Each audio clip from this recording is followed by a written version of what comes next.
try to give her a call again, and then she just added another phone number to the 13-year-old grandson who's possibly with the daughter. Step out with this. 2412. Veteran crisis hotline's calling in, so they have a female veteran off her medication. She's over at the safe haven. Detective 12, we'll check that one out. 6 Rumble, 2-1 start, making shots.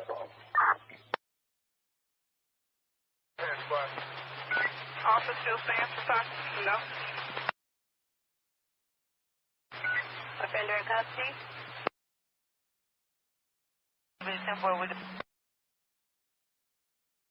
Thanks. Anyone else close, point to 0, let me know.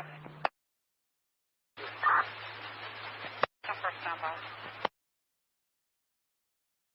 10-4.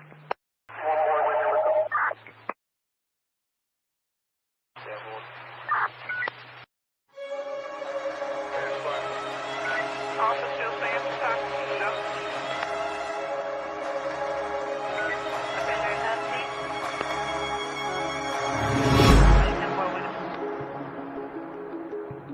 Thanks. Anyone else close, point to 0, let me know.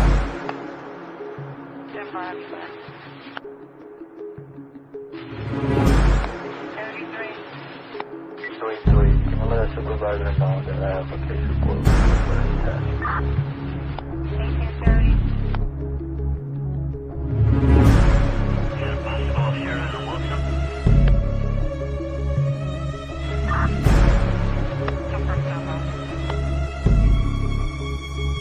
10-4.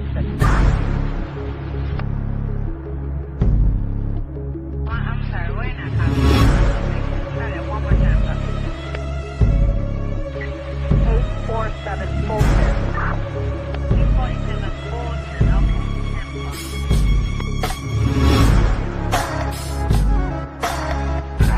2235 the beat is coming over to domestic battery at 1817 North Winchester, 1825 North Winchester.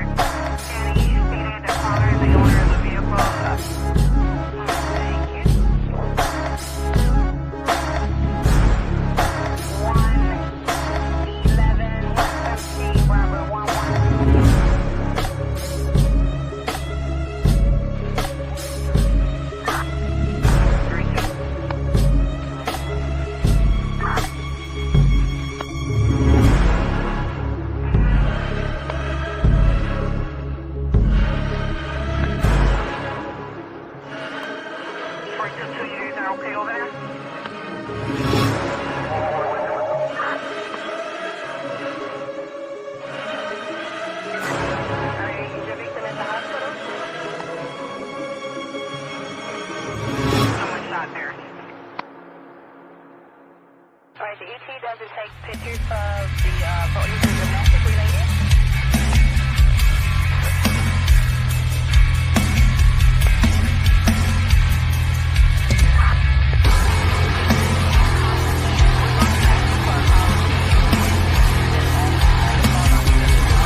All right, sorry about that. I'm a few seconds late. And good morning to all of you beautiful people. It's been a couple weeks, hasn't it? Other than a couple Idaho 4 shows a week and a half ago or something like that. I'm finally starting to feel better. Even yesterday, I woke up yesterday, I was feeling better. And then in the evening, I started to, ugh. I'm telling you, I must have had some kind of, it was almost like, it was like a diluted COVID. It wasn't as bad as COVID, but it lasted longer, if that makes sense. It wasn't as strong, but it lasted a lot longer. We hung out at the lounge a couple times. Oh, you guys that hung out with me over at the lounge those few times during my sickness. Yeah, it took all I had in me up here too just to be able to do that. But today I'm feeling better. I got energy back, and we got a lot to talk about today. I know it's kind of a last minute stream. Rosie will be joining us here in a little bit. Kind of a last minute stream, but there's a lot of stuff. I haven't seen you guys for a couple weeks. We got a lot to talk about, not just today, but coming up, because all the other stuff I mentioned in the other shows before I really got sick. So we got a lot to get into, but we got a lot to get into today. I'm going to show you guys. Let me put it like this. You know how the Exhibit A PCA affidavit from Mr. Brett Payne, or I should call not Mr. Brett Payne, I should say Mr. Don't Recall, I Don't Remember. If you watched that last court hearing. Okay, so when you read it, even when I tell you guys, when I did the PCA route, and I showed everybody all the security cameras that exist, we're going to get into a little bit of that today too. But when you see all the cameras that exist, the PCA route, I had to use Google and drop Google Guy on the road just to really get the right and the left turn, because when I went out there for a week on the year anniversary of the crime, I had to make sure that I got that PCA route, left turn, right turn, everything exactly, because it's very important.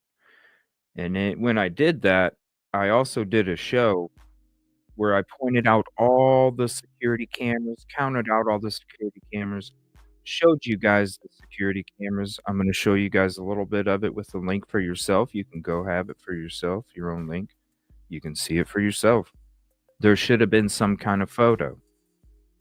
But when you look at that PCA Exhibit A from Brett Payne and how it's a mess, and it just literally looks like, in my opinion, because I mean, hell, I read it on January 5th of 23 when it came out, and I said, this don't make any sense. Like, why? This is so sloppy. If it was me, I would have made sure.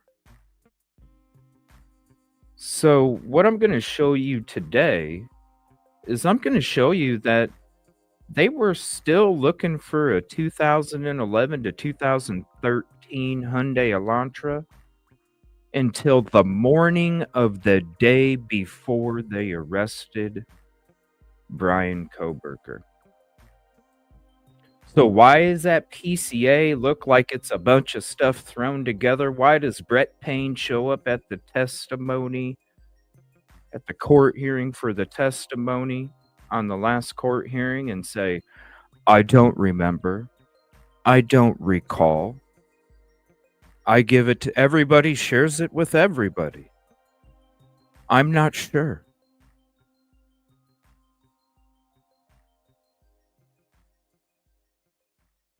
Because if you knew he had a 2015, well, why aren't you coming out to the public all through December until the day before he was, I should say, the morning of the day before he was arrested?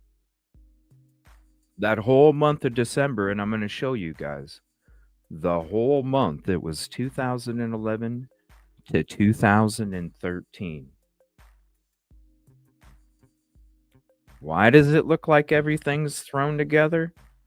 Because it was thrown together. And I'm going to, their words, not mine. Their words, not mine. When it comes to this two unknown DNA, like oh, it's a surprise. It's not a surprise. It's been out since June of 2023. I'm going to share the article with you guys so you can have your own link for that too. I'm tired of hearing about this two unknown DNA being this, oh my gosh, what? Come on, people. If you really been in it since the beginning, you would know. In June of 2023, they already let everybody know that there was two unknown DNA. And I'm not surprised that there's two unknown DNA because there was a whole bunch of people that they didn't even question or get information from, because remember, they sent a whole bunch of people home. A whole bunch of people. A whole bunch of people. A week before Thanksgiving break. Why didn't you keep them around and make sure that you interviewed and vetted every single person before they got to go to another state, or in some instances, fly out of the country?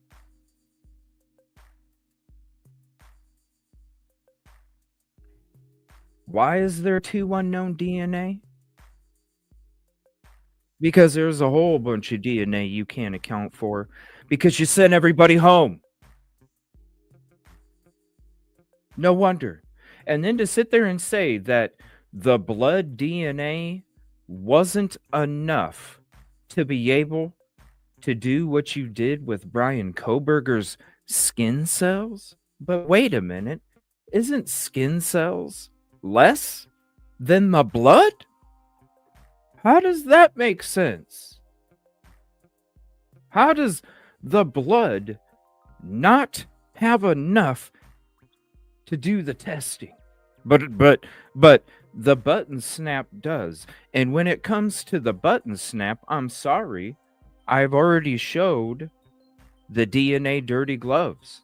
I'm going to show you the drone video this morning. You're going to see the drone video of it, not just my little highlight video.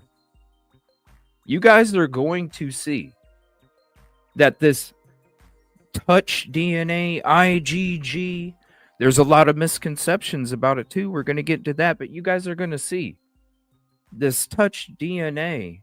I'm sorry. Those gloves were contaminated before they even made it inside of the crime scene, before they even picked up the items in the crime scene to take photos. And you know what I bet one of those gloves did? I bet you one of those dirty DNA gloves went and picked up the knife sheath off the bed and opened up the button snap, and all of a sudden, voila. Reasonable doubt. Mark Carver. I'm going to share the link for that article with you. I did a read through of that before. I got the article link to share it with you so you can have the article for yourself. Read up on it yourself. And you can't tell me after you read that article and you see the drone video of the DNA dirty gloves, you can't tell me that there's reasonable doubt when it comes to that touch DNA on the knife sheath, and you're going to tell me that the blood isn't enough? I don't understand. We're going to get into that all today, and I don't know, I got other stuff too, and I probably didn't even mention it, but like I said, you're going to want to watch from the beginning to the end, because there's going to be a lot of links, there's going to be a lot of information, and there's going to be a lot of you going, wow, because like I said, these are their own words, not mine. These are theirs. What's up, Kid Kitty? Number 1, thank you very much. Hide and Seek, number 8. Damn, where'd the other 7, 6, 5, 4, 3, 2 go? Stephanie, what's up? Thank you for listening while you're working. What's up, Chick Tracy, Plant Lady, Mama K, Hide and Seek? I apologize. Hold on.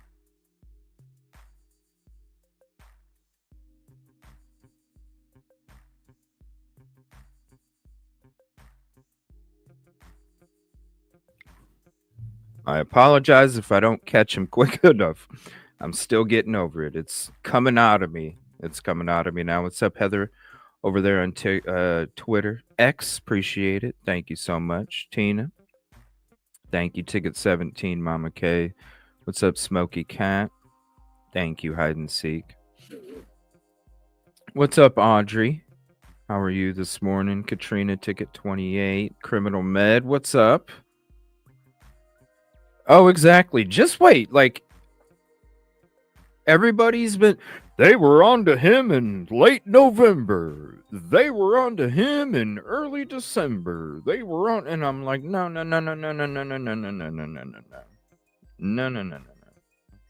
Now, I've always told people up until the 17th. But I was going through some old stuff this weekend. My fresh notes, old notes. And I was like, wait a minute. And I was reading through it. And I was like, oh my gosh, I can't believe I forgot about this. And I'm like, that was the morning of the day before they arrested him. So it wasn't just the 17th. It was all the way up until the morning of the day before. How does... That's why Exhibit A is a mess. That's why somebody else had to watch somebody else's body cam to see that there was a dog at the property and not talk to the officer himself. Why not have the officer that has the body cam on when the dog was there? Why wouldn't you be talking to the officer and the officer showing you to the body cam? No, we're good. Hey, this is the body. Hey, here you go, Brett. This is the body cam from Nunez. Here, check it out real quick. All right, see, there's Murphy right there. Okay. All right, you seen Murphy? All right. All right, guys, he's seen. Okay, he can add that into the Exhibit A now, too. What's up, Melissa? Right. It could be, it was a party house. You're going to, it could be somebody's bloody nose as they're walking away from a fight. And I mean, come on, you guys saw the noise complaint calls. You guys saw how packed those houses were. Come on now. You can't tell me that's a party house. You can't tell me there wasn't a fist fight there between a couple drunk ass dudes. And somebody got a bloody nose and it was dripping as they're walking down. You know what I mean? It could be anything. Guy did video. Delphi. Oh, wow. I don't know who that is. Precious. What's up, Precious? Ticket 35. Thank you. I apologize if I don't mute it before I cough. It's still I'm still kind of pushing through. Collateral, thank you, 37. It's been a little over 2 weeks, though. It's crazy. Oh, it's a creator. Oh, my gosh. Prayers to the family. Oh, my Lord. Caddy, ticket 3, thank you. You know what I'm saying, criminal? Like, and listen to this, too. Not only that, right? Not only that, but we know that there was a bunch of students that showed up in the morning. We already know that we already broke it to you back then. Sigma Chi, Uncover the Cover playlist. I'll drop the link. Check out the episodes. We already showed you Sigma Chi was the first responders that showed up. It's no wonder that the university sent a crisis team out there. No wonder they sent a crisis team out there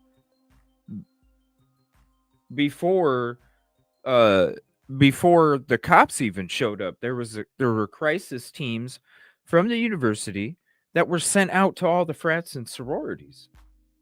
They have check it out. There's the link. It's a playlist for you. There's a whole bunch. It shows you the protocols. It shows you the rules. It shows you what they need to do when this kind of situation happens. It shows you everything. We read through President Green's chapter, and right there, he tells you, yeah, we sent out crisis teams. This is their own words. This is their own stuff. Uncovering the cover. Ever since my visit, when I went out there and I was there on that year anniversary, oh, I'm telling you right now, a whole bunch of stuff started making sense. And that's when we started really exposing stuff. That's where that Uncover the Cover playlist comes from. Because as soon as I went out there, I was like, something stinks. And all of a sudden, yeah. Right there. Definitely. If you're bored, you want to watch or something, this is some old stuff, all right? It's some old stuff because it's stuff that we uncovered a long time ago. But I'm telling you right now, this all makes sense. All of it. All of this stuff is starting to really make sense. And I'm going to show you a lot of stuff on top of what I'm saying here. What's up, Jesse? How you doing? Claiming they found right? And they were getting ready. Listen, when I show you this press statement and I show you all these interviews or pressers or whatever, that, they're sitting there telling you all this stuff, and then they're telling you that they're going to clean out the damn house. We're worried about biohazards. Well, you know what? Why were you setting it up to clean it the same day as you arrested him? Probably because you already set up the cleaning crew to go out there ahead of time, because on the morning of the 29th of December 2022, you were still telling people that you didn't have a suspect, and you were still telling people that it was a 2011 to 2013. So no wonder you didn't cancel the cleaning crew, because you probably done forgot, because everything was a rush job that afternoon and that evening of the 29th, so you could hurry up and arrest them that morning. See, this whole timeline that they're telling you, and they've been telling you this whole time, this show right here is going to show you that it's all BS. The university, exactly. Shove it under the rug. Shove it under the rug. Oh, yeah, we're going to get into it. All right. So I want to show something here real quick. Now, this right here, this is another thing. This is nothing new. This is not a surprise. I don't know why people are saying that this burglary that took place had to do something with Coburger, and it had to do something with 1122. Right here, this is a statement from Pullman Police. saying we have no reason or evidence to believe he was involved in this burglary at this time. This was all the way back then. This show right here is going to be showing you a lot of old stuff to let you know that all this stuff that we've been showing you this whole time, no. So these episodes and these shows about the burglary and how it's suspicious and Brian Koberger probably was part of it. Well, guess what? No. This is them right here, okay? Now, when it comes to a picture of a vehicle, right? Because remember, there was no photo, remember? We got 50, 60 terabytes. We got 50, 60 terabytes. Whole bunch of video. We got him going here and here and here and here and here and here. Oh, yeah? You didn't pick him up on this Moscow camera? You didn't pick him up on this Moscow camera? There's a whole bunch of cameras all over Pullman. There's a whole bunch of cameras all over Moscow. You're going to tell me you couldn't get a picture of his 2011 to 2013 or 2015 Hyundai Elantra or the Nissan Sentra, the 2019 to 2023 Nissan Sentra that it was first? Because first you were telling everybody it was a Nissan Sentra. Then a couple weeks later, you started telling everybody it was a 2011 to 2013 Hyundai Elantra. All the way up to the day before you arrested him. And you're going to tell me you couldn't get a picture like this. But you know what? There's another news station out there and another law enforcement that was actually able to pick up a picture off one of those cameras. Now look. See, this is how they do it over here. Some other news we are following today. Tonight, police are asking for your help, the public's help, after a drive-by shooting took the life of a young father. East Point police say 24-year-old Quintavious Clark was sitting in his car around 2 a.m. Friday at a McDonald's on Virginia Avenue. That's when someone in a red sedan pulled up and opened fire. See, please, we need help. We need help. What's up, Anna? Thank you for hopping in. We need help. We need help. We didn't get none of this from Moscow. And you're telling me that you have cameras all over Moscow? Well, now there's Pullman, Washington. You got cameras all over. We already showed you those. This is Moscow. You want the link, people? Here. Here's the link right here. C-Cam, Idaho, Moscow. Go ahead and keep it for yourself. Right there. And if you aren't in chat, I have it displayed on the screen for you. Copy down the address. Why did we not have... Because remember, I already took you guys through the PCA route. I already showed you guys all over where he drove. Let me get it for you.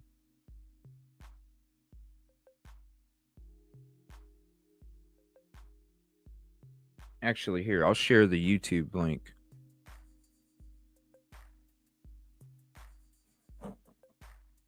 So this is me showing, this is the video. All right, so I show you my footage of the exact PCA route that Brian Koberger supposedly drove. Now, when you see this route, and I show you, the commentary is me explaining where all the cameras are at, and I'm showing you where all the cameras are at. If you want the version without the commentary, and it is a clearer version because the other one is an edited version, this one is completely clear, no commentary, and you can literally see all the security cameras, all the different areas that this gentleman's vehicle would have been picked up on and should have a photo of. And you're going to rely on that grainy ass photo that got leaked that wasn't even put out by you? All they did was put out a stock photo that had a sunroof, and Koberger's car didn't have a sunroof. And you don't have a photo. But Another law enforcement, when they need help, guess what? Here's a photo of the car. Oh, wait, we don't have a photo, but look at how clear these cameras are. You're going to tell me you don't have a photo?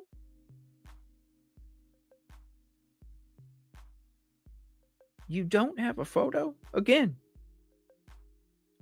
C.cam USID Moscow. And there's a whole bunch of cameras.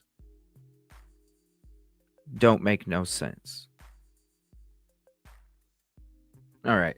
Now, when it comes to this other 2DNA, here's the article for this. I'm going to share it with you guys because like I told you this whole time, this news has been out there since June of 2023. Okay? Here's the link. This is nothing. This has been out for so long. It's been out for so long. Let me scoop my face over here and I'll read it for you. I know some of y'all are listening at work. June 26, 2023, 10:48 a.m. Eastern Standard Time. The defense attorneys for accused unalive Brian Kohberger reportedly filed court documents that claim DNA from multiple other identified men was found in the house where 4 University of Idaho students were unalived last year, offering a potential preview of how crucial DNA evidence will be in both the prosecution and defense's case when the trial against Kohberger begins later this year. Again, this article was posted June 26, 2023.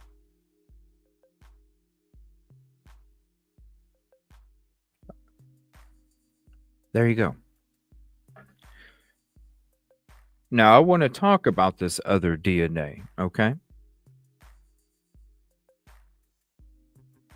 Now, we all know, I'm going to be honest with you, we started to read the book, what was his books? What was Howard Bloom's book? Yes, there's a ton of cameras. Let me put it back over here for just a second to show y'all. What was Howard Bloom's book called?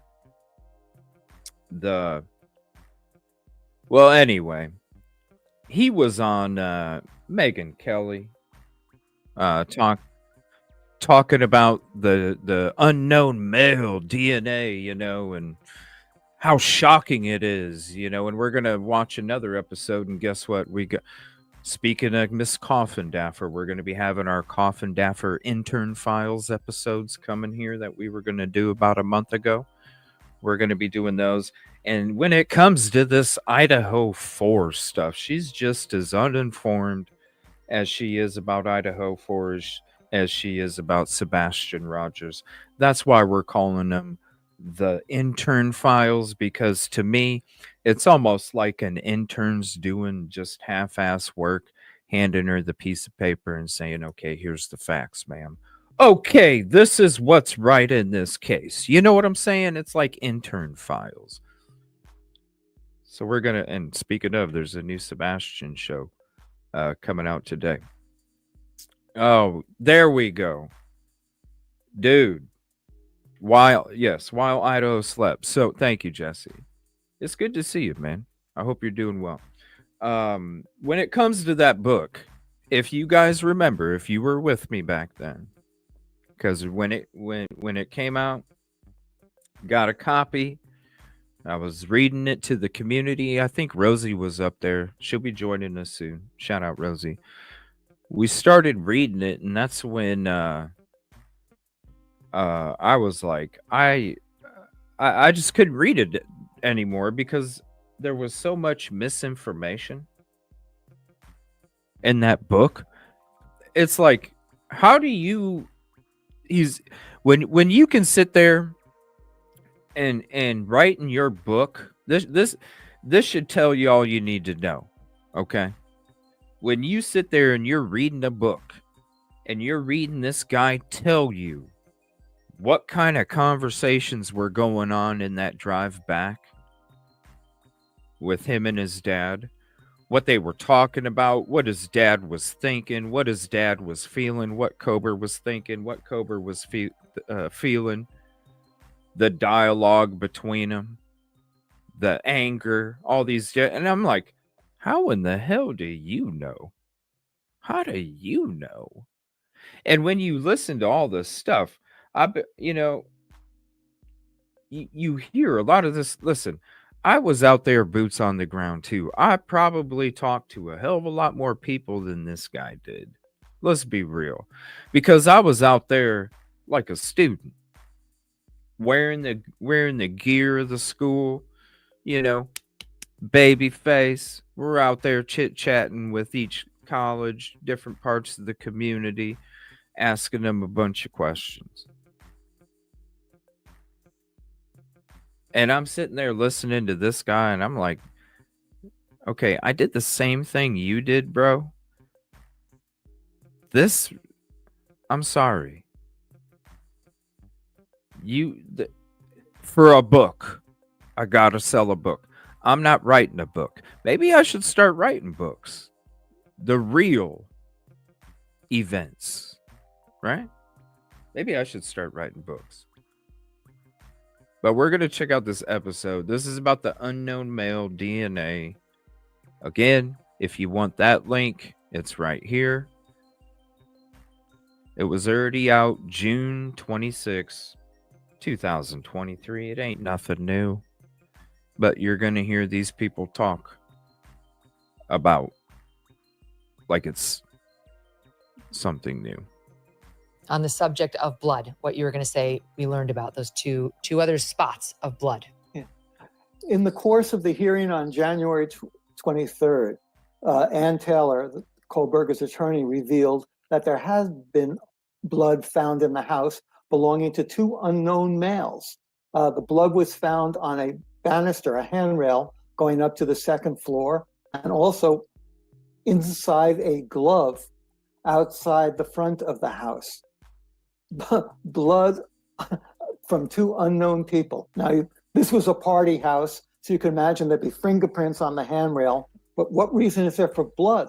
And what reason is for there to be? Oh, just wait until you listen. I'm not bullshitting about Jay Koff. When we watch that part, you're going to hear what she says about touch DNA and the sheath. Oh, my Lord. Oh, my Lord. It's intern files, y'all. Be blood on the glove. And if, they would belong to someone who had gone to the house during one of the parties, well, how hard would it have been for the authorities to track down the fraternity boys who came in and out of the house and gotten. There's a lot of fraternity boys that came in and out of that house because they were the first responders that showed up, because only volunteers work at that time period when the crimes took place and when they went to the crime itself.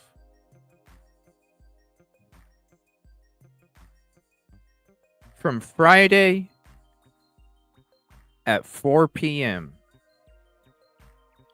Friday at 4 p.m. until Monday at 7 a.m. It's nothing but volunteers. Why would you have nothing but volunteers work on a night when most college students would get hurt? On a night most college students might do too much. On a night that college students would probably be getting in a fight more than other nights during the week. Why would you have volunteers, and not just volunteers, but volunteers from each frat and sorority? So that way, if their own frat or sorority gets a call to come out there, then that own person has all the motivation in mind to make sure that there's no report. So number one, their sorority don't get in trouble. And number two, they look good. Oh, it's bad, you guys. Uncovering the cover. I'll drop the link again. Trust me. There's a bunch of episodes, and you're going to want to check them out. All of them. What's up, Missy girl? And what's up, Rosie? Hey, hi everyone. How are you? I'm okay, thanks. And you? Oh, we're getting ready to watch some Mr. Bloom. Oh, Mr. Bloom. Yes. Okay. Mr. Bloom. You know Mr. Bloom. Yes, it seems I'm on time. I'm on time for Mr. Bloom. Yeah. We haven't talked about, I wanted to save the press release and all the other statements and stuff because we have a lot to discuss about that, don't we, Rosie, when it comes to the BS and what we're going to be kind of reminding everybody of and kind of reminding Moscow PD of what they kind of, their timeline, basically. It's a bunch of BS. But yeah, we're getting ready to check out Howard Bloom. They're talking about the two unknown DNA. I shared everybody the link about the two unknown DNA being out since June of 23. It's not new news. It's not.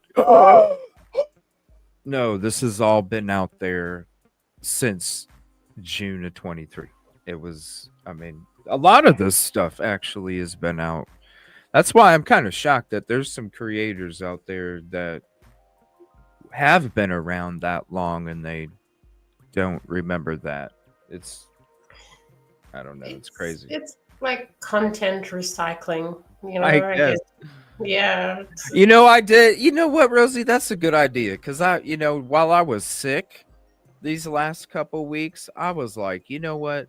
There's so much stuff about Idaho 4 that we've already uncovered and showed that I almost thought about doing that with mine. There was a couple days where I was like, man, maybe I should just go back to this particular episode and just restream it. Just to. But even that's like kind of honest that, we did this a while ago and here's a Long recap. time ago. Yeah, but some people, it seems like they forgot. I don't know.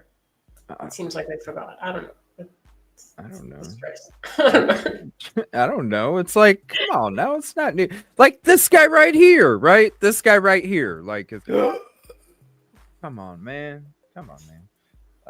Everybody, if because we paid attention to the court hearings from the very beginning. We were digging stuff before that. After my trip, I went out there and kind of saw everything and was exposed to it myself. That's when everything started to make sense and I started to question the right questions, I was like, hey, wait a minute here. Exactly. Yeah, when you're out there, it makes a huge difference. So shout out to the community. Thank you, Jennifer, for the gifted membership. Hold on, let me scroll up here. Suzanne got it gifted. Thank you so much. Appreciate it. What's up, Cherry? And definitely go sub to Rosie if you're not. We did a lot of those shows back then together too. Because I think after I got back, shortly after that, I think is when I ran into your channel. Yeah, I think so. I think that was. It was just after your trip that I first got the channel. Yeah. Yeah, it was like right after my trip. Yeah, and then we started doing shows too. Yeah. So Rosie's been there from the beginning too, for sure. Part of the furniture. Yeah. This is what I'm saying about the glove, right? The handrail, it could be some college kid got in that house was packed every time. I'm sure there was people bumping into each other, getting in fights. Somebody had a bloody nose, cut their hand on top, They didn't say it was fresh, but this is what I got to say about the DNA on the handrail. How are you going to tell me that there wasn't enough DNA for you to test it, but you had enough skin cells that you could test on the sheet? Like, I don't understand. To me, skin cells would be less than the blood that was on the handrail. And if the blood couldn't really be tested from the handrail, that tells me that the blood had to have been there a really long time, and there was a lot of wear and tear on that blood, right? I guess I How do you hadn't really not thought of it like that. how do you not get how do you you're not able to test the blood from the handrail because there wasn't enough, but yet there was enough on the button snap of the sheath? Make that make sense. That don't make no damn sense. Kib Kitty gifted 10 memberships. Jacqueline, let's see, Busby, Pink Warrior, Diana, Set Yourself, Lisa, Roxy, Canadian Mama Bear, Pam, Rachel were gifted a membership. Thank you so much, Kib Kitty. Let me throw this up there real quick. Too. Thank you all.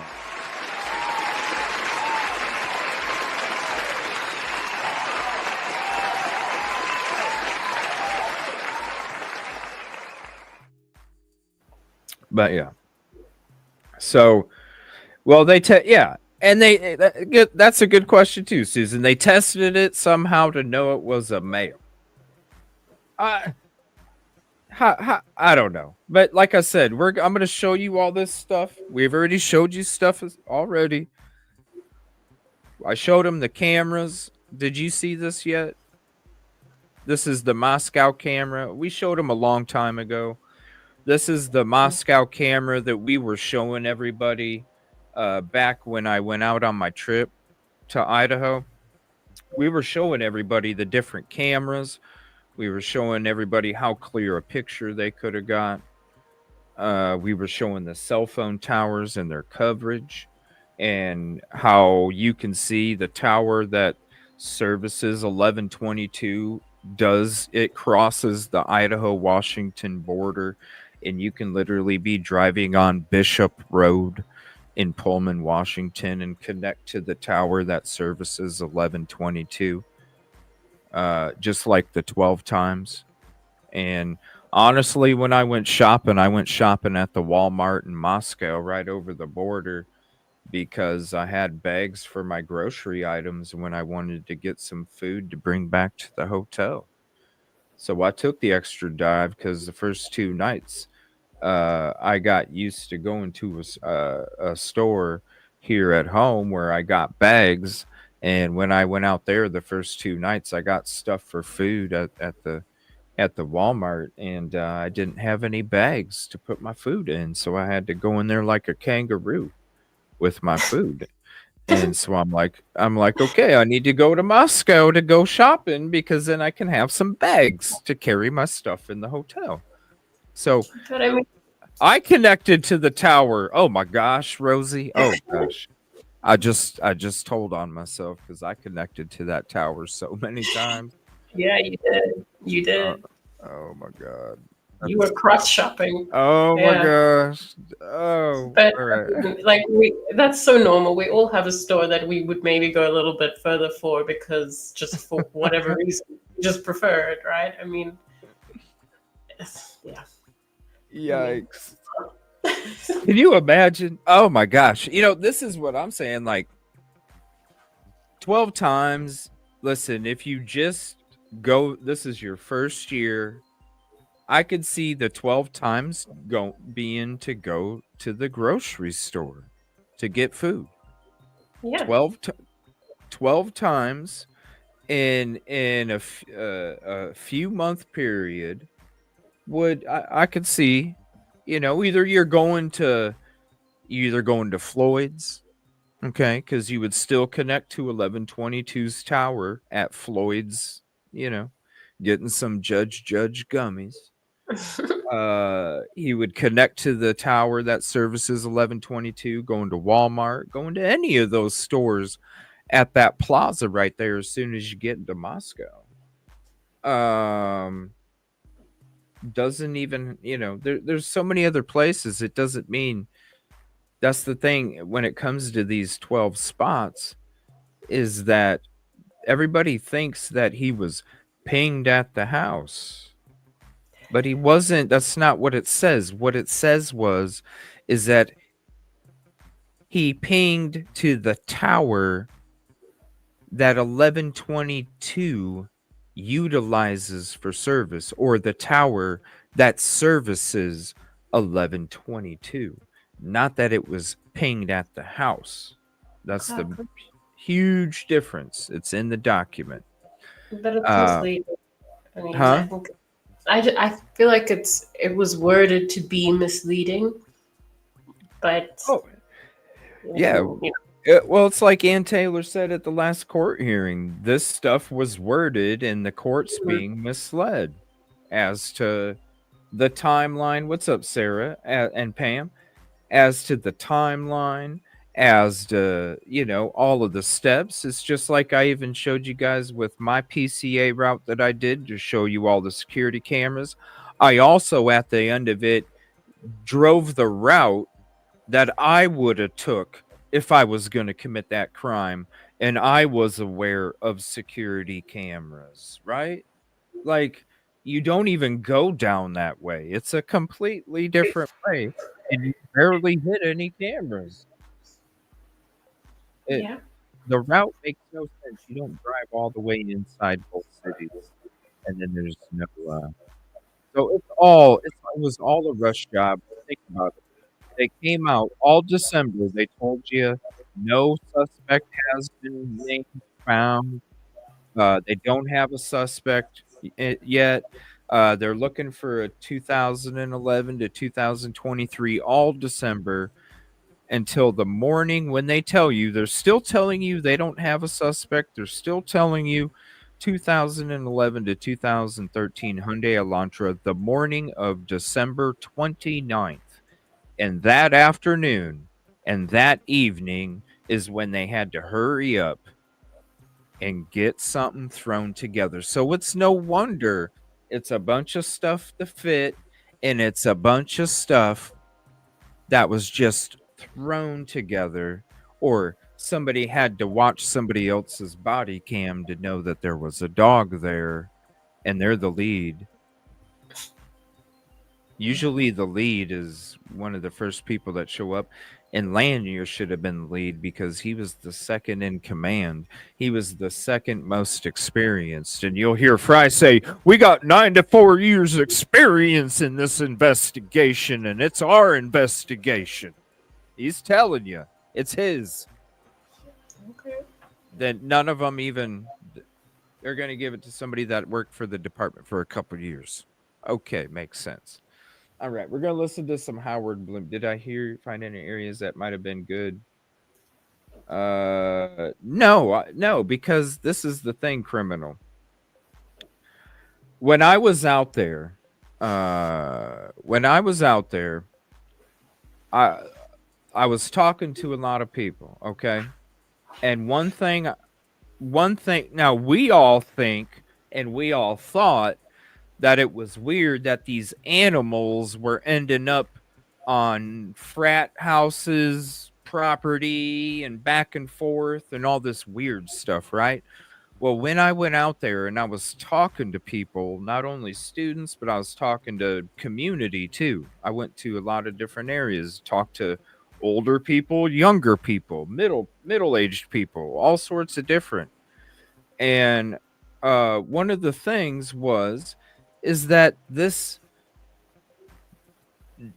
knife animal stuff has been going on for a long time. It's nothing new.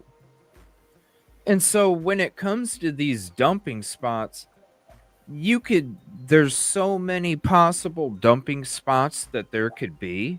Seriously, because when you're looking, this should tell you how isolated this area is, okay? It's Pullman and Moscow, two little teeny towns right butt up against each other, and there's nothing for miles but rolling hills. And you'll see that in my PCA route that I take you guys on, because I take you the route that he would have took if he was going to commit the crime, and you see the rolling hills. They're beautiful, trust me. The scenery is amazing there. It's, oh my gosh, I fell in love as soon as I went out there. The scenery is beautiful, but there could be so many dumping spots. Good luck. Good luck. I mean, as soon as you could literally go 15, 20 minutes outside anywhere of the peanut of Pullman and Moscow, because it's basically like a peanut. You can go anywhere outside that peanut and you can get rid of that knife.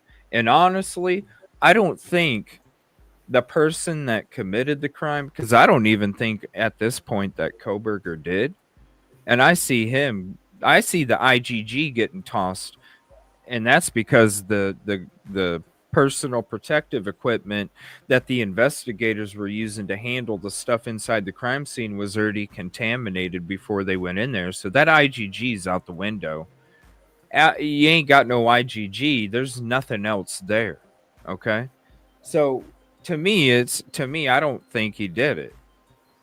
But when I'm thinking about the person that did, they already saw the shoddy investigation that was taking place. They already saw the hurry up, get this guy, and I'll play you the video too of his lawyer from Pennsylvania sitting there telling you that he was like, what? Huh? Shocked. He was shocked, right? The person, I don't think they got rid of it. This is how scary it is. I think the person that committed this crime is literally like walking in frickin' Home Depot, and they can pull that damn thing out and look at it and relive the crime in the aisle of Home Depot, and ain't nobody's gonna, how are they gonna get in trouble? Think about it. You have these people that are out there committing these heinous crimes, and you know how much they love mementos, right? Mm-hmm. I've already told you, I think the K-bar was Maddie's. Somebody got it for her for protection. It was a pawned item.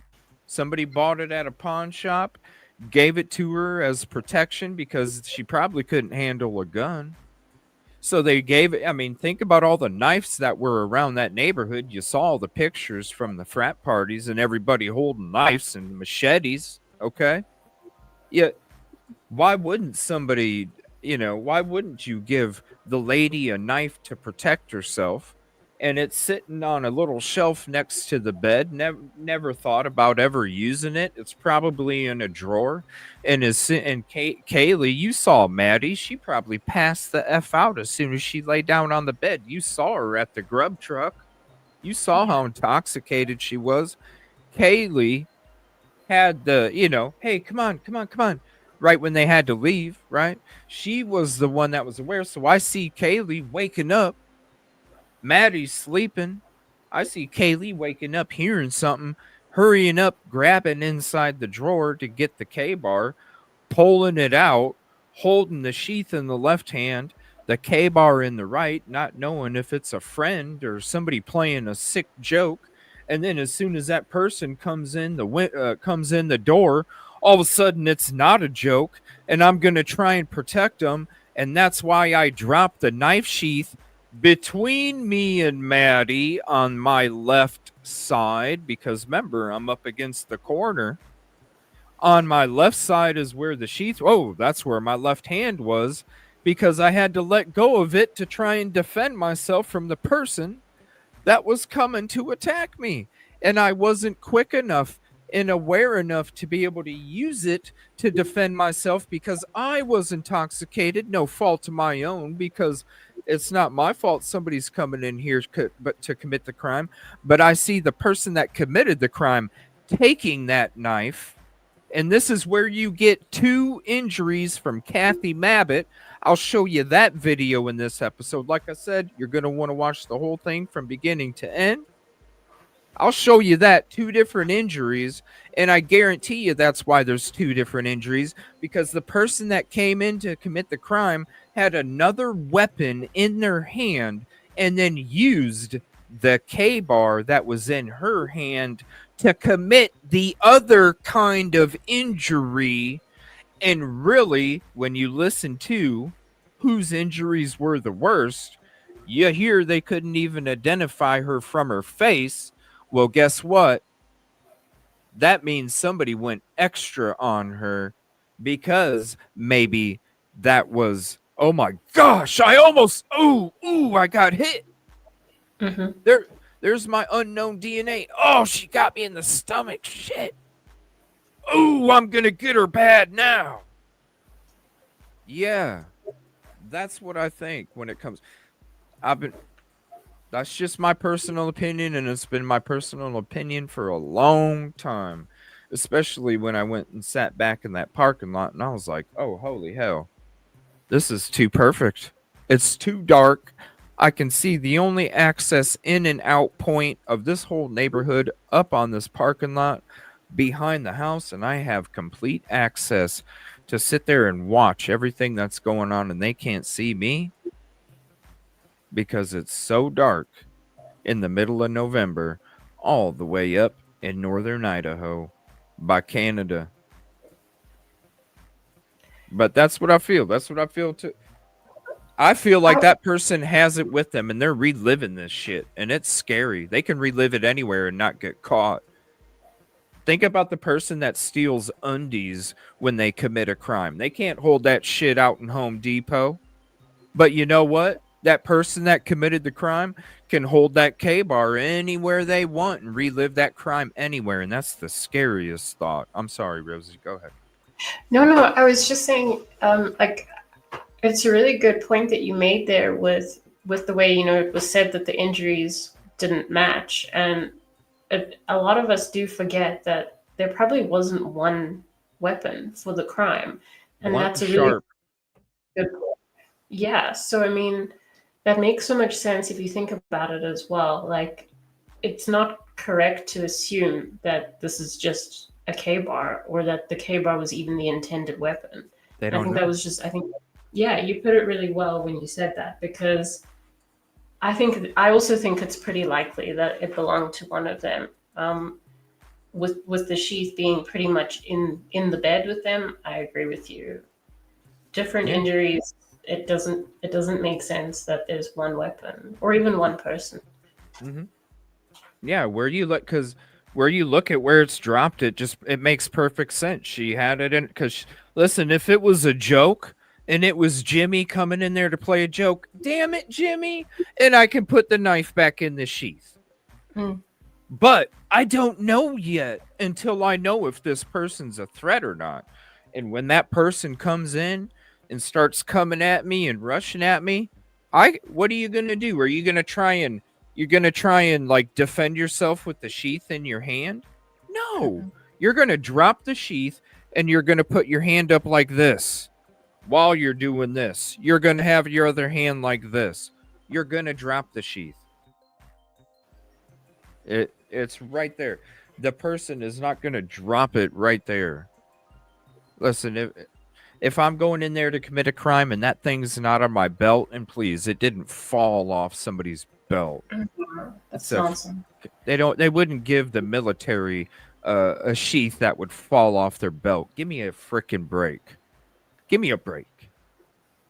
Not if you look at the level of skill that was used in committing this crime as well. I don't think that person would just be dropping things. I really don't. Yeah. I think I don't. What's up, Michael? Yeah, so we're gonna get into this unknown DNA. Like I said, if you're telling me this is what I'm thinking, the glove was planted. Okay, it would have to be planted after the police searched it, because if the police searched that yard and Chris McDonough, who found the glove and the police missed it, they all need to go work at McDonald's because they shouldn't be doing investigations. All right. I don't want to think that Moscow PD was that incompetent where they didn't find a glove and a YouTuber ex-detective found it. That's a problem. That is a huge problem. So I mean, I hope that's what happened.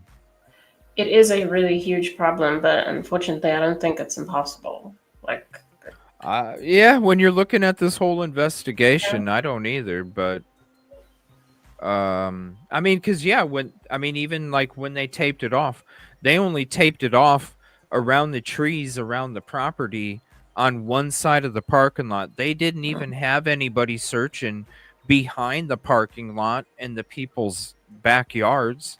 They didn't have anybody searching up there.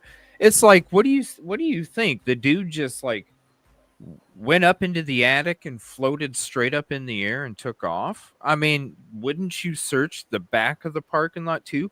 Wouldn't you search all the trees back there? Wouldn't you go through the neighborhood and look? Maybe they ran the other way and dropped the knife in the grass in somebody's yard. I mean, they didn't go searching back there at all. So, yes, I could see them missing a glove because they obviously didn't know how to handle a crime scene.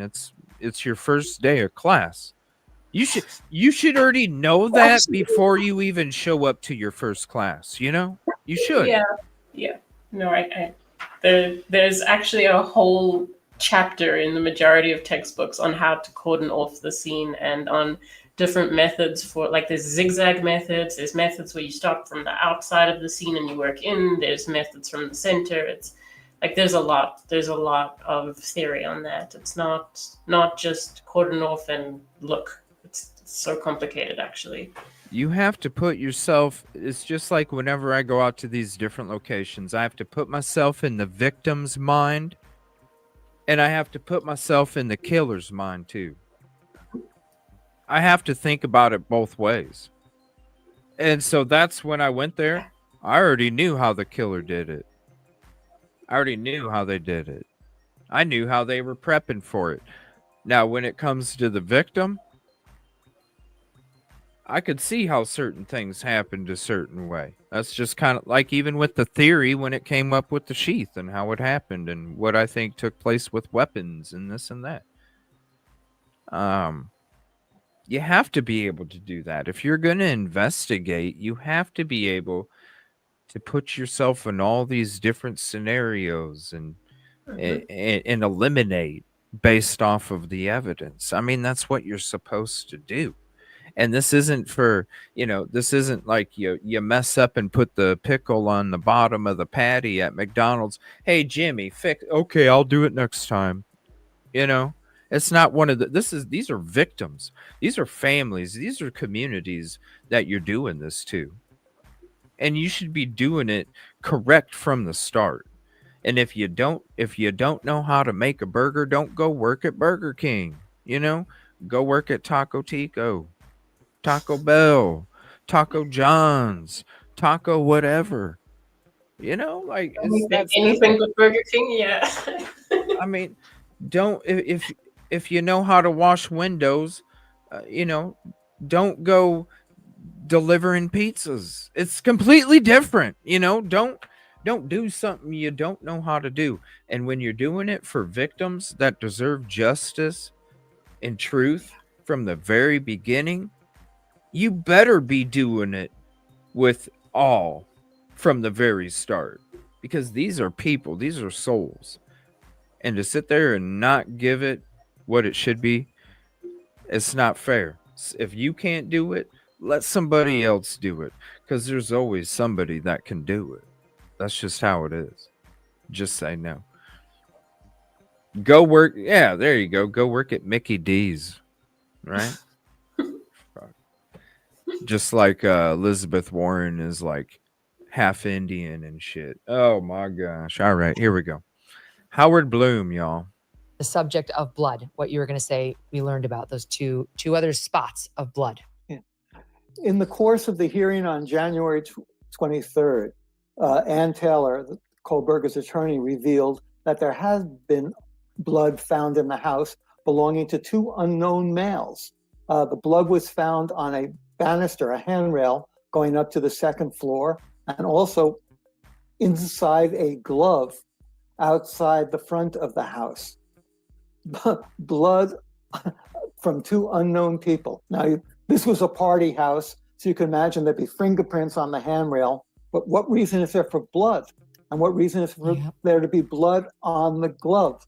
And watch, he doesn't sit there and question the investigation when it comes to the glove, because law enforcement didn't know about the glove, just like they didn't know about the grub truck.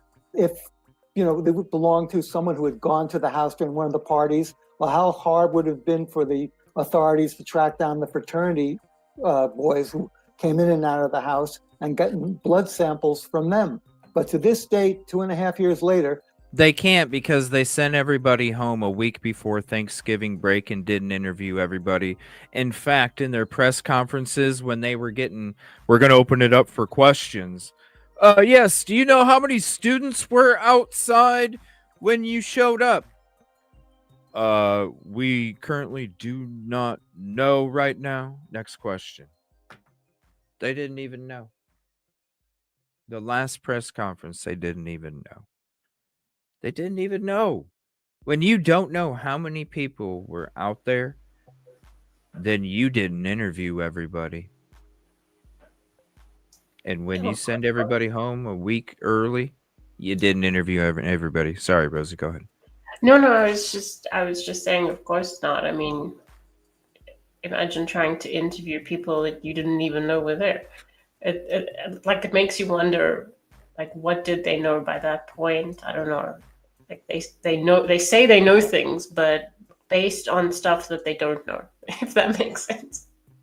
Yeah, it's, I'm sure the crisis teams that were sent out from the university before the police showed up, I'm sure the crisis teams had a whole bunch of information, Yeah, true. And they were the gatekeeper. And they were the gatekeeper of the information that they wanted to get out there and that they didn't want to get out there, because they knew that the university was not going to survive this if they didn't control the narrative to make sure that they survived it. Because Steve G told you himself in the very beginning, he said, listen, we don't want, the alpha dog. Don't make me be the alpha dog, he was telling law enforcement. He was also telling you in that same interview, listen, I'm not trying to, make Moscow disappear. The universe, I'm not trying to make people move away, he knows. If Moscow, the University of Idaho isn't there, Moscow's gone. Nobody's gonna that they're the whole reason they're the whole reason why Moscow exists, is because of the university. If there's no university, there's no Moscow. After that, everybody will be moving. There's nothing. It'll just fall apart from the inside out, because there won't be any money. It'll all dry up. They still have not been able to identify the blood. When the judge heard this, he said in open court, are you saying that Kohlberger had other people working with him? This doesn't mean Kohlberger wasn't involved, but there could have been accomplices. This throws out, a new mystery into. Right. See, this is the reaching. New accomplices, and that's something else I've been hearing too. New accomplices. The article, if you're just joining, listen, this has been known since June 26th, 2023. This whole hoorah. This is part of the reason. Oh, this guy. But Just I mean, the reaching. yeah. But I mean, even in the event, and I'm not saying I agree with this, but in the event that it was, Koberger with accomplices, it still makes you want to ask the question: why was so much effort put into investigating Koberger and not these other unknown males? And this is coming from somebody who, I don't think he did it, but that would still make you want to ask, right? Like, why not investigate the accomplices? Look, listen, I'm gonna switch to this. When it comes to this DNA, this IgG, look at this. Look, I'm gonna show you the video. Okay. Here's the video where I break it down. Let me drop the link for you. The DNA dirty gloves. Here it is right here. Now I'm going to show you the drone footage. Look, this IgG. Listen, Ann Taylor. And I kind of think that this is maybe some of what might be being used, okay? Because listen, if I was a defense attorney and I came across this, I'm using this in court, okay? I'm using this in court with my client. And I'm surprised nobody's talking about it. And this has been forever since we put this out there, okay? This has been forever since we put this out there. Nancy Grace actually acknowledged it. I reposted it a couple days ago because I'm seeing all this talk about the DNA and this and he. Guess what? Koberger's this right here. You show a jury, and I'm going to show you the video, and you're going to see with your own eyes. And then you can watch that link, and you can see the video of them walking around and who's taking photos and the evidence. And guess what? They look at a handrail going down the stairs too, you guys, in that same video of that link I dropped. There's a video on that video. You see them turning around, looking down at that handrail. And I probably bet that's the blood on the handrail that they're looking at. Same people. DNA dirty gloves contaminated outside in the parking lot at 11:22. This lady didn't even put new gloves on. She took other clean gloves, stuffed them in her pocket, and then she went inside with this other lady while they were taking photos and handling items of the crime scene with those blue gloves. If I'm a defense attorney, this video is going to get the IgG tossed. Period. Because this is reasonable doubt if I've ever seen reasonable doubt in my life, because it's a freaking video watching people stomping all over it, not being clean, grabbing a whole bunch of clean stuff, putting it in your pocket, using the same glove that touched the glove on the ground that was stepped on a few times and twisted and shouted chubber checker, and then got into the bag that had all the items that she uses inside the crime scene and was touching all that stuff with the gloves too. What do you think's touching the items inside the crime scene so you can take photos? Those same gloves. Those same gloves. These are investigators. These aren't volunteers. The volunteers are the fraternities and sororities that handled all the worst calls on the weekend to keep the no reports up.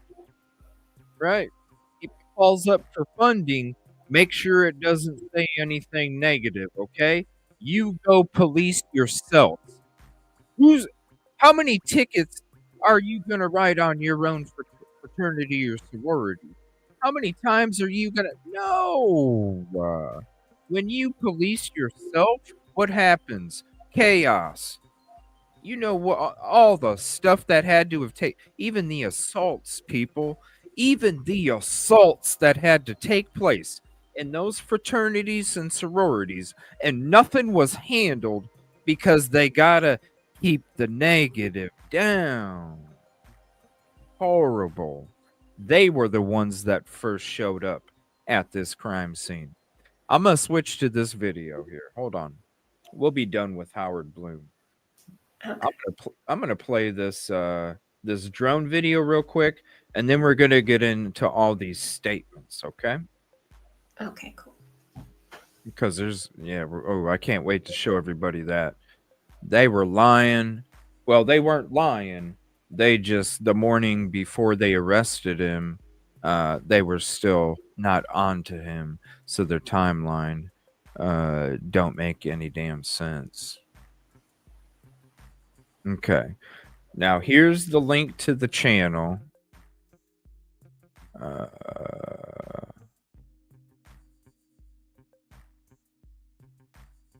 Here's the link to the channel. So here is let me see here. Here's the drone video, and I'm gonna shrink it just a skosh, just so you guys. Off.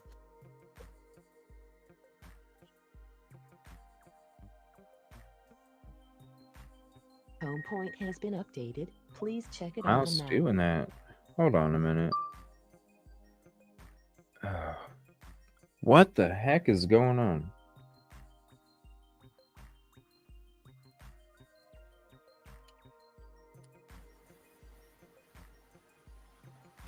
Mouse is acting weird.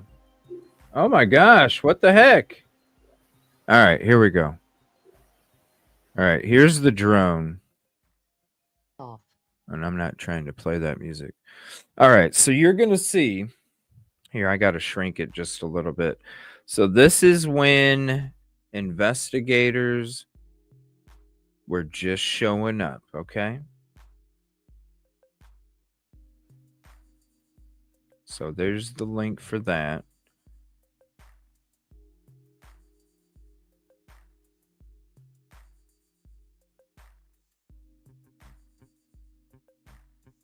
What's up, Victorine? All right, now watch.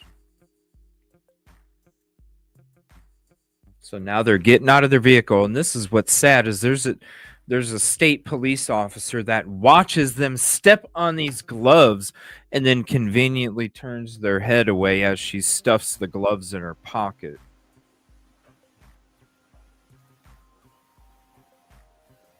All right, so here's the state police guy right here. Now watch. They both get out of the vehicle. Now these two ladies, and I show you the video, that's why this is important to click on it, because this shows it all, you guys. The dirty DNA glove video, share it out, because this will get, I don't care about this two other unknown DNA. This right here is going to get the IGG tossed in court, and Taylor just can't listen. This will get it tossed. Yeah. This will get it tossed. I hope Nancy Grace does a show on it, because I'm telling you right now, if you're going to sit there and tell me that they can use this IGG in court with this kind of contamination, you're out your damn mind. This is 2025. See, now watch. You see the glove as we zoom in, okay? I'm going to show it again. You see the glove as we zoom in. It's already on the ground, people. Let me pause it. You see the glove? You see the glove next to that lady's left foot? Yeah. See it right here? Right there. You see the blue glove, right? Oh, you see the blue glove right next to the lady's left foot. Now she could have stepped on it already. She could have stepped on it already. She's the one that dropped it. Okay, she doesn't know she dropped it because she's the only one with the gloves right now. The lady to the left with the ponytail doesn't have any gloves on right now. So that lady right there opened up the box, The one of the gloves dropped on the ground. She didn't know about it. She could have stepped on it. Do I think she stepped on it already? No, I don't. But could she have? Yes. But what I think took place is it already dropped next to her foot, and she probably didn't move her feet yet. Now, this lady to the left points it out. Hey, there's a glove on the ground. Points it out. Then points it out a few more times before the lady finally gets her foot off it. Watch. And then watch what she does with the glove that she's wearing that picked up the dirty gloves. Thank you, Victory. Watch what she does. She already stepped on it once, stepped on it with the right foot, left foot, twist and shout. Oh, she grabbed the glove. Now watch. Oh, let me grab some more clean gloves that I just used to pick up the dirty ones. Let me put those clean gloves in my pocket so I can take them inside. Okay. I'm still wearing the same gloves. Yes, I am. Yep. Let's get them back. Let's get them stretched on even tighter. Make sure. Okay. Yes. Now let's open our bag of equipment and let's put our dirty DNA glove all over these items that we're going to take into the crime scene. It hurts to watch. Yes, let's touch everything. Everything. And we also are the ones that touch the items in the crime scene. Because we had to take photos. Guess what I probably did, lady on the left? I probably opened up the button snap to take a photo of the snap being opened. Reasonable doubt? Yes, the IgG is going to get tossed, people. This right here is enough reasonable doubt. Because you know what? Anybody's DNA could have been on that ground. You know what? Brian Koberger's DNA could have been on that lady's foot right there. Maybe she stopped at the Jack in the Box in Washington before she came over to the crime scene. Maybe Koberger went into the Jack in the Box a couple minutes before she did and was like on the ground before he walked in, and she walked in the spit. And then guess what? His spit, skin, all sorts. Guess what? His skin cells even could have been there on her boot from who knows what. And it all ended up on that glove. And then it transfers. Let me show it again. Watch it again. Glove is already on the ground. Oh, Michael, if you okay, so if you watch this here, what I'll do is I'll play the part. Here's the link. This is where I break it all down. This is the one that you want to share with people. You know what, I should make a difference there quite a bit that one, but The sound in and out a little bit on you, I think. huh? Oh no, that sounds better. Oh, it's cutting out again. For a little while, it was just in and out. This internet. No, I'm gonna show you guys. I'm showing you guys this part, okay? I will show you the inside where they're wearing their hazmat suits. I show you the ladies that are inside doing the work. I'm telling you right now. That link though, the link that I'm dropping, that's the one that has all of the stuff together, but I might just make a new one out of this one because it has a lot of less stuff on the screen. Okay. But I'm going to play this again. You can see the glove in between her feet. Okay. Who knows where that lady's boot's been? And you can't say that that's, look, maybe Koberger's transfer was on her boot somehow. Who knows how? You got the DNA dirty glove. She's not only grabbing more clean ones, stuffing them in her pocket to take inside, then grabbing all the equipment. You can't tell me that's not reasonable doubt. Stepped on it a few times. You got this guy right here, state police looking at her. Watch when he turns his head. Oh, I just turned my head as she went to pick it up. Watch. Conveniently. Yeah. Watch. It's so timed out. Watch. And he really leans in and looks too. He leans in and looks. Watch. He's looking. He looked down. Because see, watch. When she pointed down, he looks down. He knows. So then when he goes to see her bend over to pick it over, he turns. Watch. Plausible deniability, people. I didn't see her. Watch. Up. You see how his face, he kind of leans in as, oh gosh, she's leaning in. I better turn around. It's bad. Oh my goodness. And you know he sees it because she points at it. Oh, turn around. Yep. Oh, what's going on to my right? Oh, nothing. Oh, okay. Look down. All right, I know. I did. Yes, calculate. Yes. And then look, grabbing all of this stuff. Come on, how many of y'all have pets? When you take your pet outside, you're wearing gloves or some kind of baggies or something, right? And you go out there and you pick up the poo from your pet.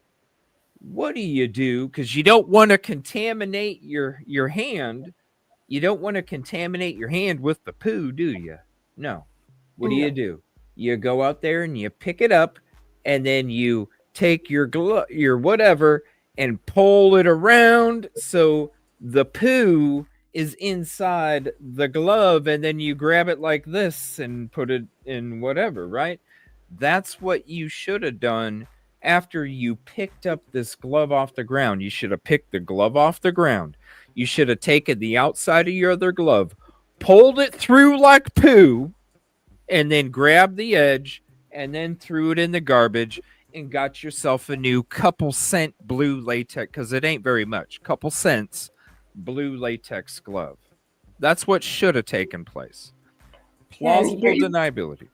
Huh? You're even taught to do that in like first aid class and stuff. It's not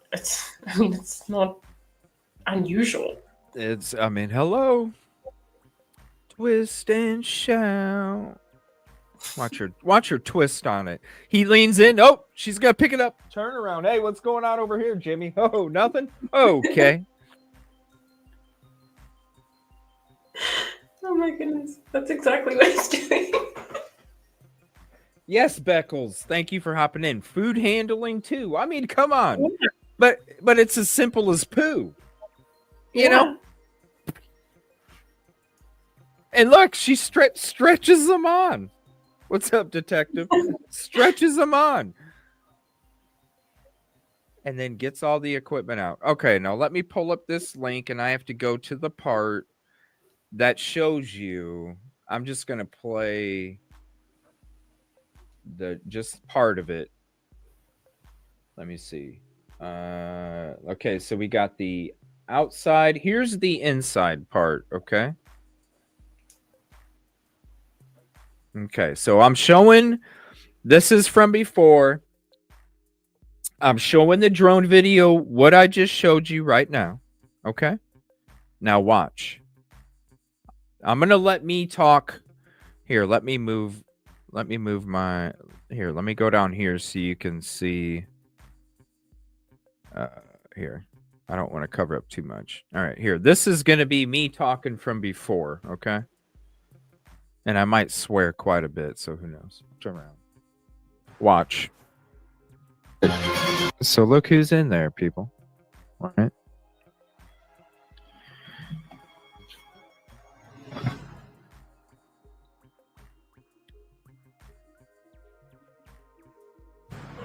This is back when I was EvilleCJ show.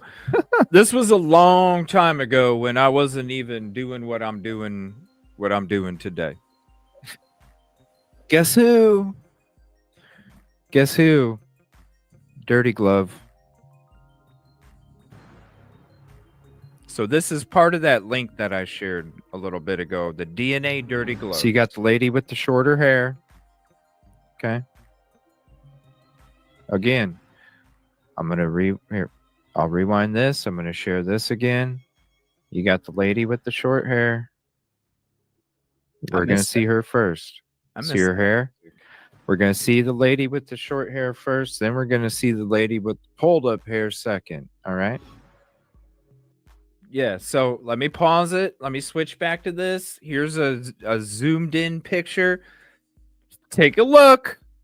The short hair on the right, the ponytail on the left. Very important, okay? And the lady with the short hair is the one that looks at the rail that probably has the blood. Lady with the shorter hair first. Then you'll see the lady with the pulled up hair second. Oh, let's look at this handrail right here. Guess who's walking all over? Look at that. Taking photos Lady of with the the crime pulled-up hair. scene. With the handling the items in the crime scene. Taking photos. Oh, yeah. Dirty glove lady. All over that equipment, too. You see that equipment? She touched those with the gloves, That's too. not looking good. Dirty glove lady. Yes. And this is what took place when they first showed up. Glove on the ground, stepping all over it multiple times. I mean, come on. The gloves. It's easy as grabbing the other one that's contaminated, pulling the other one around it, tossing it in the bag. No. Let's just toss it in the bag and continue to get more clean gloves to them. And then that guy's not even paying attention. So again, there you go. And the video, the link's there. Walking around. Oh, maybe I'm the one that opened the knife sheath to take a photo. I had to take a photo. Am I only taking photos of stuff that's laying there, or do I need to take photos of stuff that is part of the crime too? Touching all that equipment that I brought inside. I mean, transfer DNA. Hello, Mark Carver, right here. Here's a link for you. Check it out.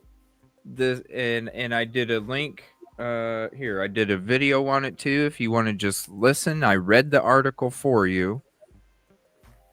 And here's the link for that.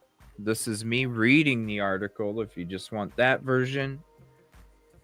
And that it will explain when it comes to this kind of DNA. Please don't do what you did to Mark Carver, because I'm telling you right now, if Mark Carver would have had the attention that Brian Kohberger has, I bet you we would be saying that it's MC instead of BK, because this guy literally had the same crap happen to him. And it took 10 years for him to get out.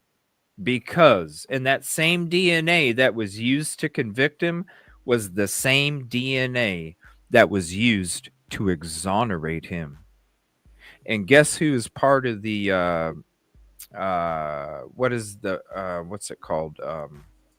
The Exoneration Project. Barry Shepp, the guy that was the DNA guy for OJ. Barry Shepp, he's the one that created it, using DNA to get people exonerated for being charged and convicted of crimes that they didn't commit. So there's that link. There's the video. If you want to just have the audio, it's a scary situation. And, you know, there's a lot of misconceptions and inconsistencies when it comes to this. And we're going to get more into that in a little bit. But I want to move on now to this press release. Let me zoom this up. And let me put us over here. All right, so let me zoom in. Now I want everybody to see this, okay? Because we're going to go through. I'm going to show you guys first. I'm going to read through this press release from December 29th, 2022. And remember, they arrested BK December 30th, 2022 at 3 something in the morning. So when I'm talking to you in the intro about all of the throw it in, fit it in, last minute rush job, I show up to testify at the last court hearing. I say, I don't recall, I don't remember, I don't know. Everybody had it. I can't even tell you my own accolades on the stand. This right here was put out the morning of December 29th, 2022. And I think just shortly after this is when they then started to go after Koberger. And basically, it was an afternoon, an evening, an overnight, and that was it. I think that's all it was. And that's why they had to rush. Because if you were on to Koberger before December 29th, 2000, or I should say, if you were on to Koberger up to the morning or before the morning of December 29th, because the afternoon, I think, is when they started, the morning, then why did you write what you wrote in this press release? And why did you say what you said in the video the same day of the same information that morning if you were on to Koberger? Because if you were on to Koberger already, number one, you say right here, no suspect has been identified.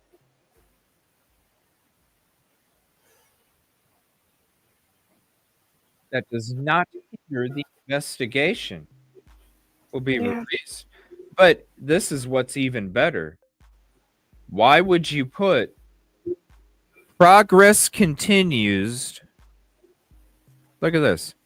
Progress continues to locate the white 2011 to 2013 Hyundai Elantra believed to be in the immediate King area of King Road. I'm going to zoom that in for you guys. Because that's really concerning. Oh, hold on. Let me right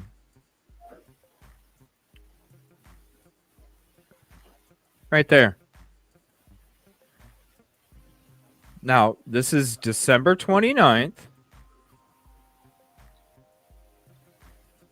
2022, press release, Moscow Police Department.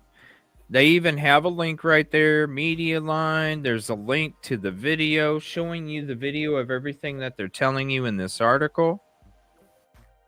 And they're telling you 2011 to 2013 Hyundai Elantra to believed to be in the immediate area of the King Road residence. Okay. If you know of or own a vehicle matching this description or know of anyone who may have been driving this specific vehicle on the days preceding, when did you get the FBI match back from the DNA? Huh? Because if you did, remember it was supposedly, the early December when they got it back. Really? Then why are they writing this stuff?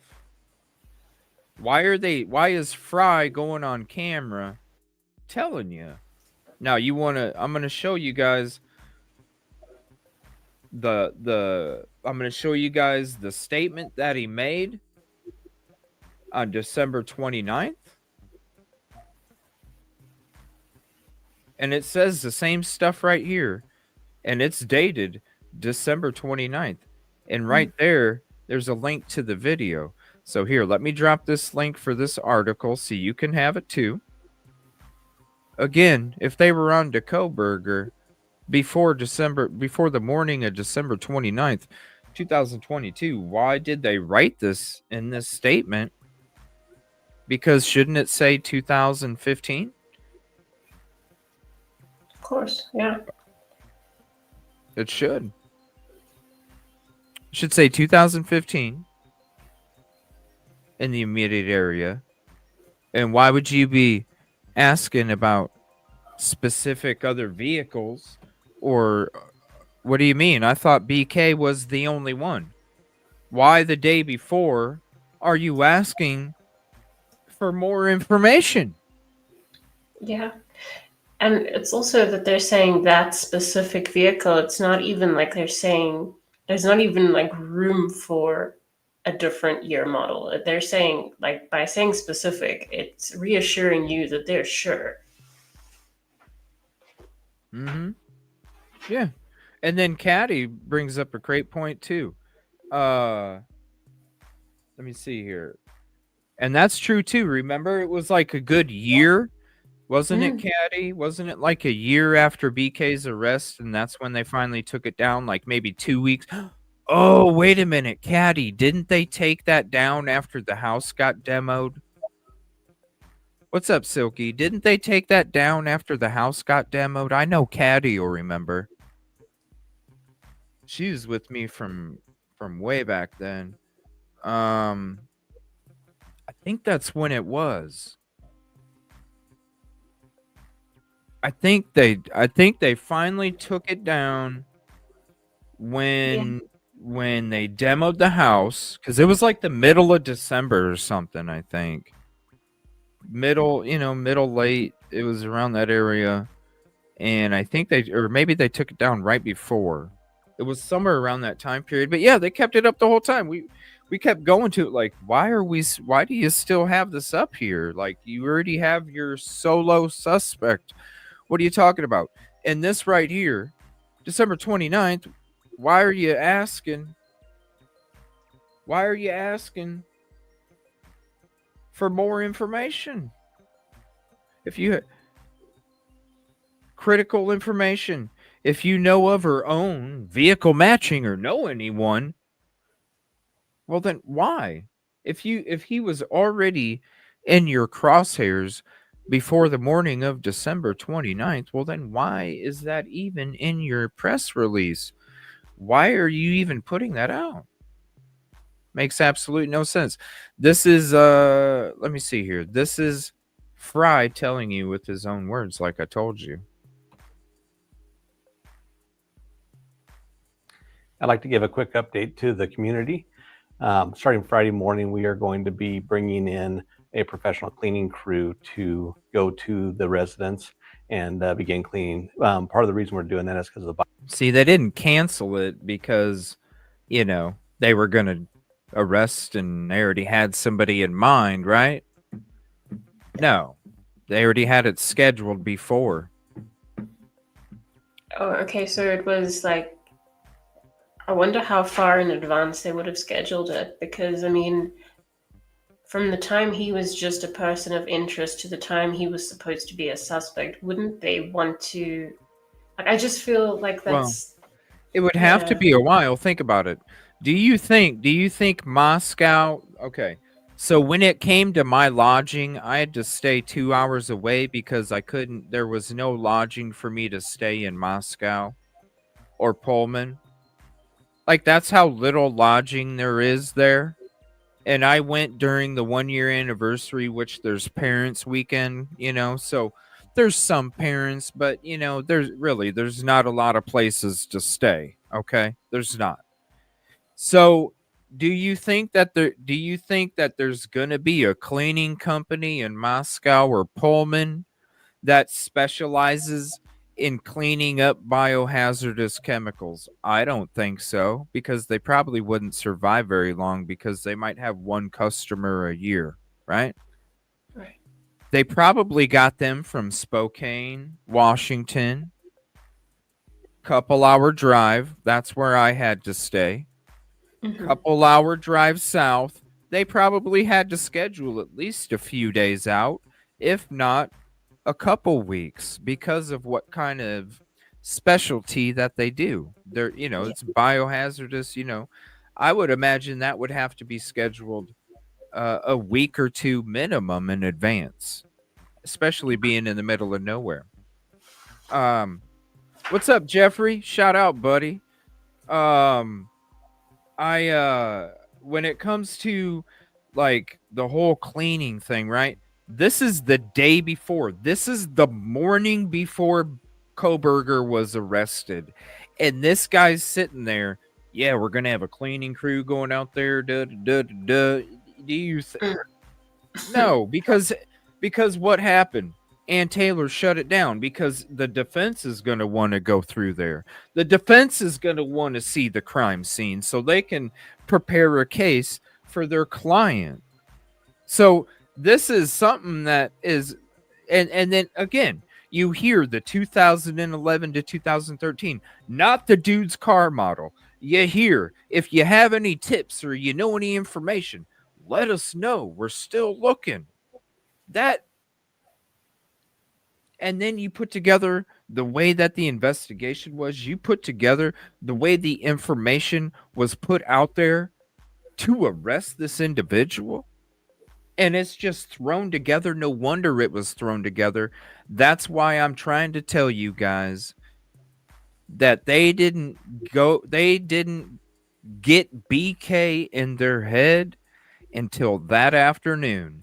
And they had from that afternoon to that evening, they probably spent that whole time going into overdrive, putting everything together so that way they could send it off to Pennsylvania and hurry up and arrest somebody because the new semester was starting next week.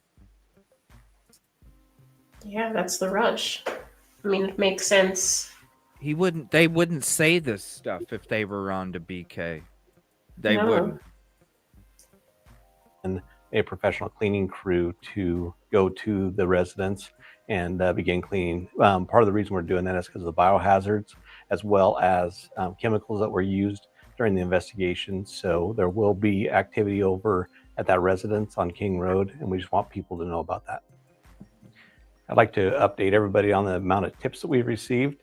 And this is the joke. This is every time. I'm not going to give information, but I'm gonna let you guys know we got 7,000 emails and blah blah blah. Yeah, you know how many tips have been sent in for Sebastian Rogers that turned out to be nothing at all? It's not something to brag about. You only brag about how many emails you got when you ain't got nothing else to bring up. Mm-hmm. I was just thinking that. I get shit tons of emails a day. I don't know how many. I still have to get through 1,800. Okay. Oh, but we got stuff to talk about, so I'm not going to tell you how many emails I got.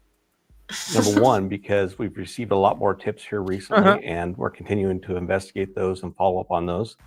We've received over 19,650 tips. Email-wise, 9,025 of those have come in. Phone-wise, 4,575, and we've received over 6,050 digital tips. Who cares? I mean, nobody does. Let's just make it sound like we're doing something. Yeah. The yellow brick road with his fish glasses. We want to thank the community for all their help and thank everybody across the nation for the help that they've given us. Yeah, the tips that they got from across the nation. Thank you. Yeah, I got, oh my Lord. Yeah. I wonder how many tips came from their area. Thank you to the nation. Thank you, guy out in New York that gave us the tip about the squeal tire marks out in front of the house that were there way before the crime scene took place. Thank you, guy in New York, for pointing it out. You get those emails as well, right? Where people send you a picture of a blur and it's like, you need to do a show on this, and you're like, I don't see anything, and they're like, no, but look, and it's a blur, and yeah. Yeah, it's just like the Sebastian Rogers case when that frickin' picture came out about CP and Chris and Sebastian. I'm like, oh my Lord, the The goose chasing is just, I mean, you can go back and watch the episode. I don't give an F who come on, man. Use your common sense, people. Use your common sense. It's just like Linda Lane and frickin' Yeah. seeing demon babies run across the parking lot and shit. You know? Like, yeah, you can see demon babies running across the parking lot if you want to see demon babies running across the parking lot. But thank you for the tip. Yes. Thank you, guy in Montana that sent me the tip about the demon babies running across the parking lot. Oh. Can you imagine that? Now, because we're going to be going into the Grub Truck Linda Lane combo. We already did the deep dives in 23 with the Linda Lane and the Grub Truck, but we're going to be doing the combo deep dive coming up now that I'm feeling better. And now I'm going to be seeing demon babies running across the damn parking lot. I'll point them out to you when I see them, okay? You could unsee it. You know, once you get an email, it's official. They're quick and they're tiny. You gotta listen. They're like little blips in the video, okay? They're little blips they're quick little guys. They're quick little guys. And they're mean. They're quick, though. They're quick. You got to really watch for them, all right? So you might miss them, okay? When we're watching Linda Lane, and I was like, oh, my God, that demon baby!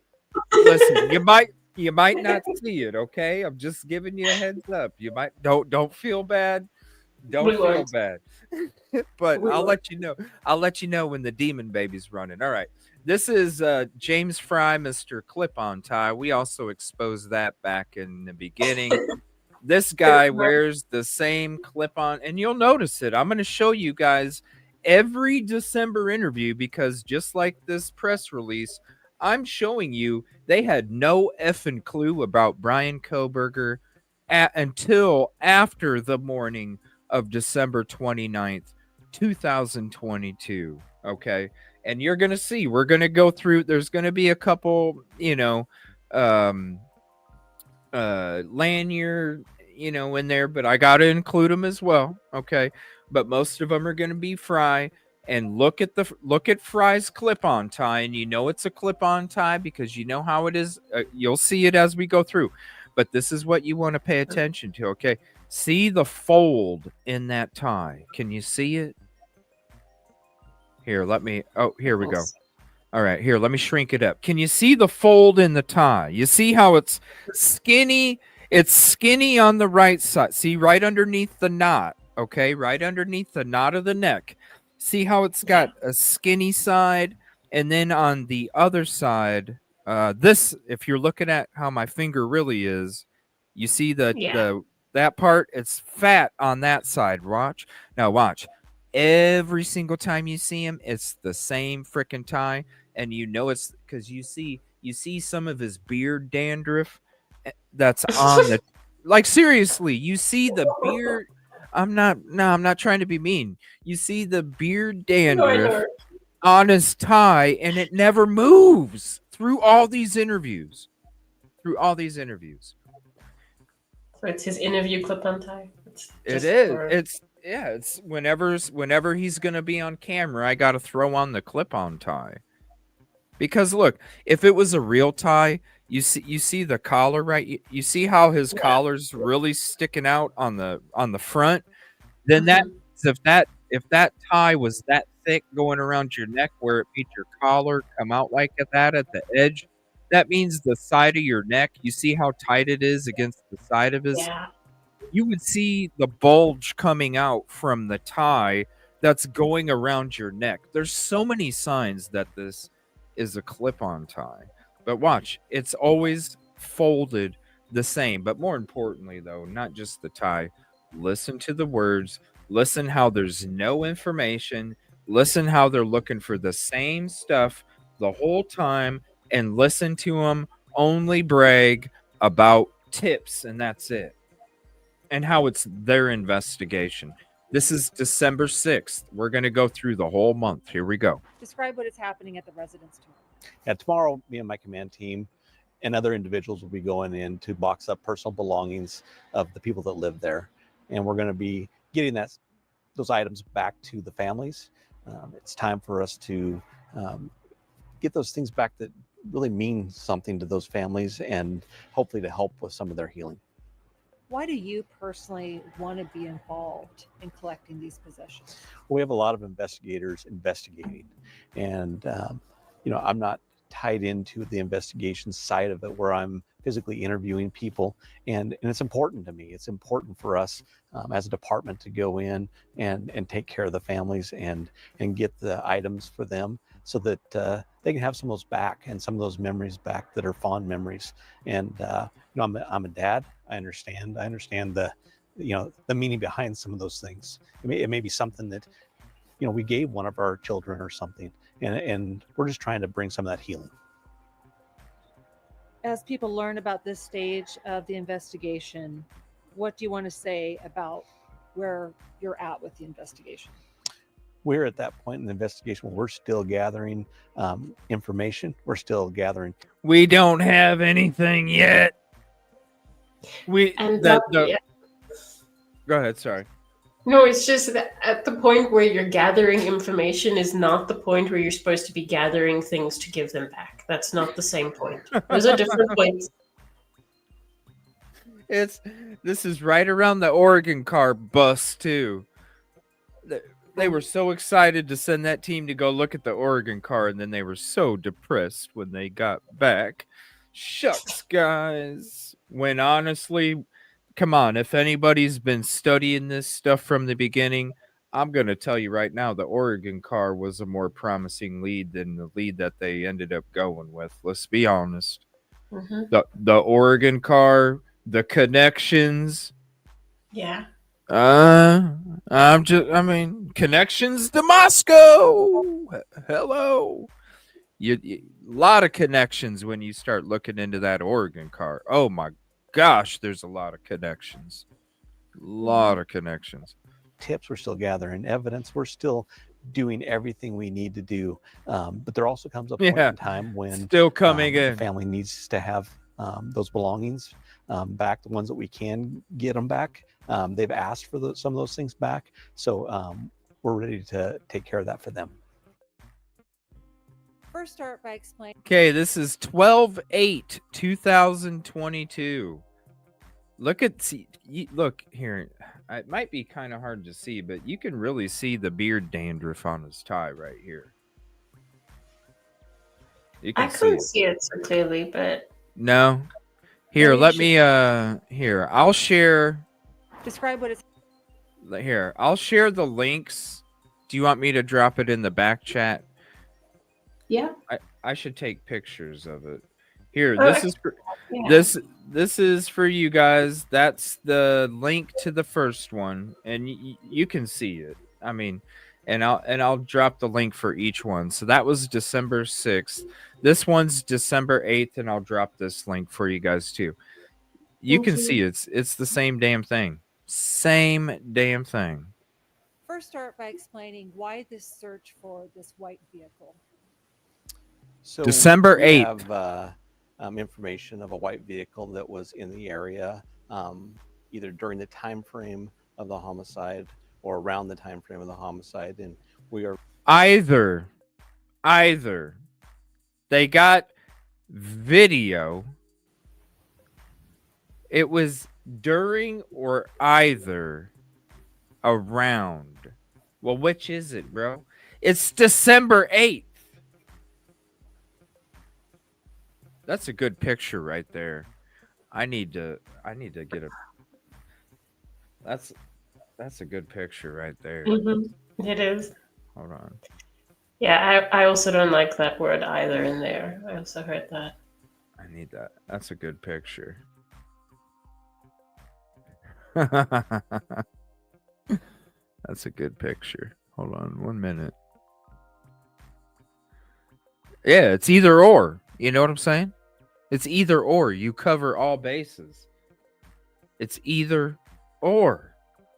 Why is it either or when you were supposedly already onto him? Oh, you guys are going to get so exposed today for more bullshit. Start by explaining why this search for this white. Liars. So we have information of a white vehicle that was in the area, either during the time frame of the homicide or around the time frame of the homicide. And we are just wanting to talk to the individuals who are in that vehicle. Individuals? Wait a minute. What was that plural, sir? Mm-hmm. 12-6. Was that Mhm. plural? Oh, Mhm. individuals. We are just wanting to talk to the individuals who are in that vehicle. They may have some valuable information for us, Okay. and we're looking for a 2011 to a 2013 Hyundai Elantra. They may just, you know what? They may just have some valuable information. Oh my goodness. Isn't this horrible? Yeah. It's called Moscow PD. Take your videos down, you know? Information of a white vehicle that was in the area. Take them down. It's time. Time frame of the Oh, too bad. CJ got him. homicide. We've had him. I've done a series on every freaking interview that they did, just to show people it's all bullshit back then. I can't wait for this trial because you're gonna see the truth. Or around the time frame of the homicide, and They just may have information, you know. Talk to the just individuals talk who to are in that vehicle. They may have some valuable information for us. May And we're have. looking for a 2011 to a 2013 Hyundai Elantra. So any assistance you can give us, anybody that owns one, anybody that knows of someone who owns one or may have been driving one, if you could get a hold of us through our tip line or call us directly, we'd appreciate that. This body cam image in the white car, is this the white car investigators are looking for? So the body cam image that is out there from an officer who was on a call with an alcohol offense does have a white vehicle in it. This is not the vehicle that we are looking for. Okay, so they're talking about when the real bushy eyebrow guy, Syed, I can't remember his name. Is it Syed? I'm not sure how to say it. I can't remember. You too, Veronica. Syed. I can't remember. It's been so long.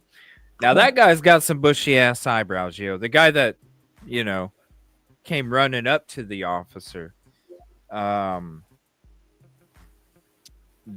That's the video that they're talking about, the body cam, where you see the white vehicle. Syed. There we go. Yes, it was one of the two. That's the camera that they're talking about. So we wanted to clear that up with all news media. And finally, the tip line, the process. What do you want to tell the public? Look at that beard dandruff. So the tip line now will go to an FBI call center. We've done that because we started receiving many tips, and that call center can categorize those, and they can send those tips back to investigators so we can follow up and make sure that we continue with our investigation. Aw, they can't handle all the tips, but they're the lead investigators. It's our investigation.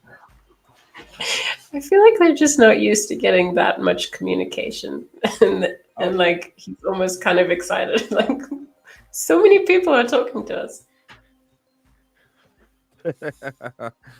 I told you all it's going to be a special episode today. You got to watch the beginning to the end. So if you're just joining, you definitely want to go to the beginning and there's info and links and all sorts of stuff being dropped to you through this whole episode. And we're not even done yet. I still have to go through some other stuff too. Oh, yeah. We'll start with the white car. All right. This is 12/9/22. Now look at him. He's looking real freaking concerned now. He's got the same clip-on tie. Look at that baby. It's the same clip-on tie. Remember skinny on this side, fat on the other, with the beard dandruff right in the middle because it goes right down. It just drops from his chin and hits right down on. You see how it hits right there? Bam, bam. Yeah, right there. And this spot right here, it just drops from his chin and hits the top of his tie. It hits the top of his. Well, when your belly sticks out like that, your tie actually goes like this, Rosie. Angle, right? It goes like this. So when when it's just It's a dandruff catcher. Yeah. right there. It is. But look at him. He's really concerned now. Why is he really concerned? Because shit, the new semester starts in less than a month. How many tips are coming in and how are police using them? We've had an amazing amount of tips come in on the white car. We appreciate everybody's help that has been sending in. And you can see 7 out of 10 vehicles in Moscow. Oh, damn, there's a white truck behind us. 7 out of 10 cars in Moscow are white. It's not very hard to get a tip for a white vehicle. There's a white truck in the background even. I feel like 7 out of 10 cars everywhere are white. I mean, even here in South Africa, 7 out of 10 cars are white. It's bad. You know how bad it is? Watch. I will look at this. I'll just pull up a video. Watch. Like, this is how crazy it is. I don't know. I'll just pull up a video and I guarantee you we'll see a bunch of white cars. And you know what, Rosie? You can pick the timestamp. How's that? And I guarantee you we'll see a bunch of white cars. I'm not kidding. Let me see here. PCA route video.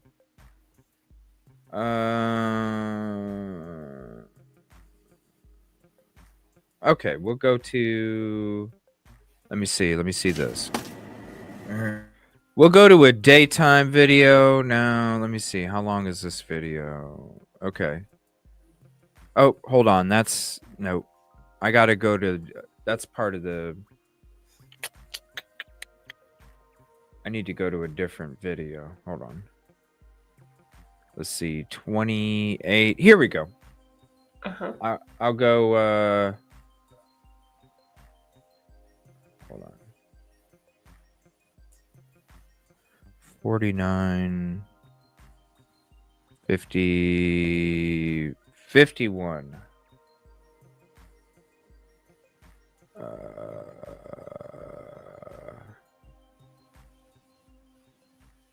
trying to think here. 39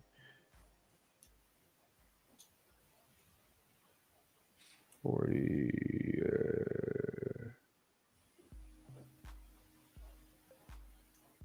hold on 1 second. 7 trying to find a long let me try this one. 21 26 oh 37 all right 21 okay, let's see what this one is. But I gotta put BKs apart.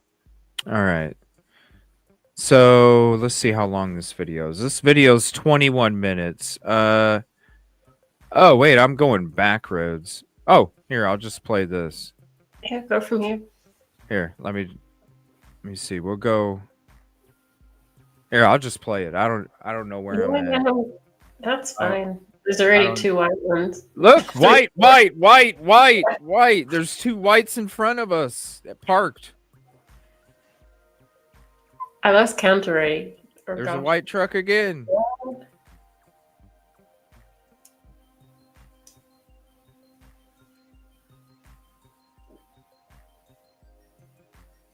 And there.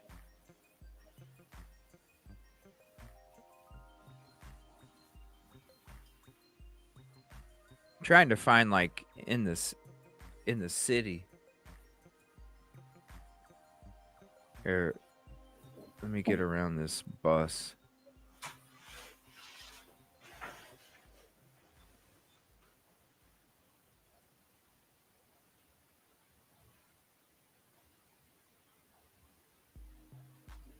White.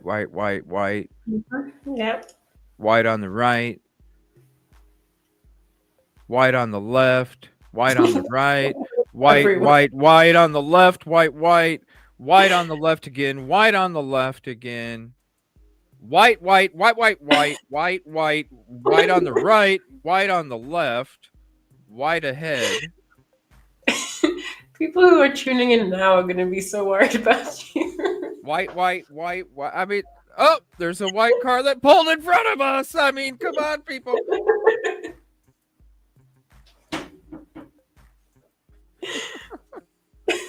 I'm not lying. Like We know. when I'm there, and like, holy hell, like, because in my mind, Rosie. You know how bad? Listen, it gets dark up there, and there's a lot of snow. Yeah. You know what I thought when I saw all these white vehicles? In my mind, I'm like, oh my gosh, if I Same lived thing. in Idaho where there's a lot of white snow and I could probably get stranded a lot, why would I drive a white vehicle so it blends in the snow that I get in an accident in? I don't, right? And also all that fog you showed us last time, and that's also white. Yeah. Right. Right. How hard is it to see a white vehicle in snow? It would be so hard to say. I would be driving like bright green or something, neon green, metallic blue, like something bright. I mean, yeah. So this yeah, white. So anybody, when it comes to the white vehicles, I mean, come on now, it's ridiculous. Help that has been sending in those tips, and investigators are vetting those, and they're following up on those, and the response has been very great. We appreciate all the help from across the nation and our community. December 9th. In some cases, we're hearing that people are borderline being harassed by speculation and rumors out there. What are police doing about that? Well, what we want people to know is that individuals who are being harassed in this situation, people need to be careful, because some of it's happening online, some of it's happening through phone calls and in person, and people could be charged possibly in the future if it continues to a point where it reaches a criminal element. What can people do to help that situation? I think number one, just call us anytime that there's any of that happening so that we can deal with that immediately. And what about the information? What is being done to make sure the information that is out there is not causing speculation and rumors? You know, there's been a lot of speculation and rumors, and what we want to say is we're the official source of information. We want people to pay attention to what we're putting out there, because that is accurate. Yeah, and when you go through all these press conferences that we did back then, there was no information. There's never been information. So when they say, just listen to us and you haven't put anything out. So yeah, because all they're telling you is that their inbox is full, and that's the official information. Yes. And when they have their press conferences and they tell you one thing and then they open it up for questions and they completely contradict what they just said to you in their press conferences, and then not only contradict it, but can't give you the reason behind it because they need to hold it close to the investigation. It makes absolutely no sense. This information, you just need to listen to us. Accurate information in anything that comes from other sources is either rumor or speculation, and we want to put an end to that as soon as possible. All right, this is December 12th now. Remember when I told you guys at the beginning of the last one, you could see the fear setting into him, right? The nervousness, the fear. Yeah. Now look at this right here. Look at that face. This is the next day. It went December 6th. It went December 8th. It went December 9th. Now this is December 10th. Look at his face. This has only been 4 days from the first one we just watched. And look, as we go to each press conference, you see him looking worse and worse and worse. Tell us about the weekend. So many December 10th. people in town. What's happening as far as public safety during this time? This is a very important weekend for the university. It's our commencement weekend, and we're going to have a lot of officers around. We're going to have a lot of Idaho State Police around. You'll see us both at the commencement as well as just around town providing safety. Where are we at in the investigation right now? We're working steady on the investigation still. We're still receiving tips. We're still receiving items in from, down at the lab. Things are continuing. We're still pushing forward, and we're at the normal process of investigation. We're still doing a lot of interviews, and I'm talking to a lot of people. Aerosmith has a great song. It's called "Same Old Story, Same Old Song and Dance." That's all they're telling you. It's I the like same how thing. At this point, he did want to mention that this is normal. He was like, "We're at this normal point." Yes, yes. They know they've handled this kind of investigation before. Remember, there's 94 years of experience from Moscow PD. Okay. Mm-hmm. Yeah. Kathy Mabbitt. Oh, I've been doing this for 16 years. Oh, is this the first horrific one that you've done? No, I've done a couple other ones already. Bullshit. No, you didn't. Yeah. That important. It's, you know how they have that saying, you know, when younger, like, you know, kids are having, you know, it's like babies having babies. That's what you're looking at. You're looking at the baby having a baby, like no awareness whatsoever, no clue whatsoever, no experience, no idea. Babies having babies. Or like the blind leading the blind. I also thought of that one because That too. Yeah. Yeah. What about the number of people involved at this point? We still have the same amount of staff. I don't. This is a great point too, because watch, shortly before, all of a sudden, there's certain people taking a break. Yeah, I wonder why. Because the Brady Giglio shit was coming, yo. State Patrol, our local Moscow Police Department, detectives, and FBI, not only here locally, but still across our nation, across our state. Oh, shit. We got to get them as far away as we can so they don't hinder the investigation going forward anymore. Yeah. Okay, this is 12-2. This is your second in command. This gentleman right here is the one that said that he pulled up to the crime scene. He was the first one to show up 4 hours after EMS. 4 hours after EMS. He was the first one to show up and said, before I even got out of my car, I knew immediately we weren't going to be able to handle this situation, so I called the Idaho State Police.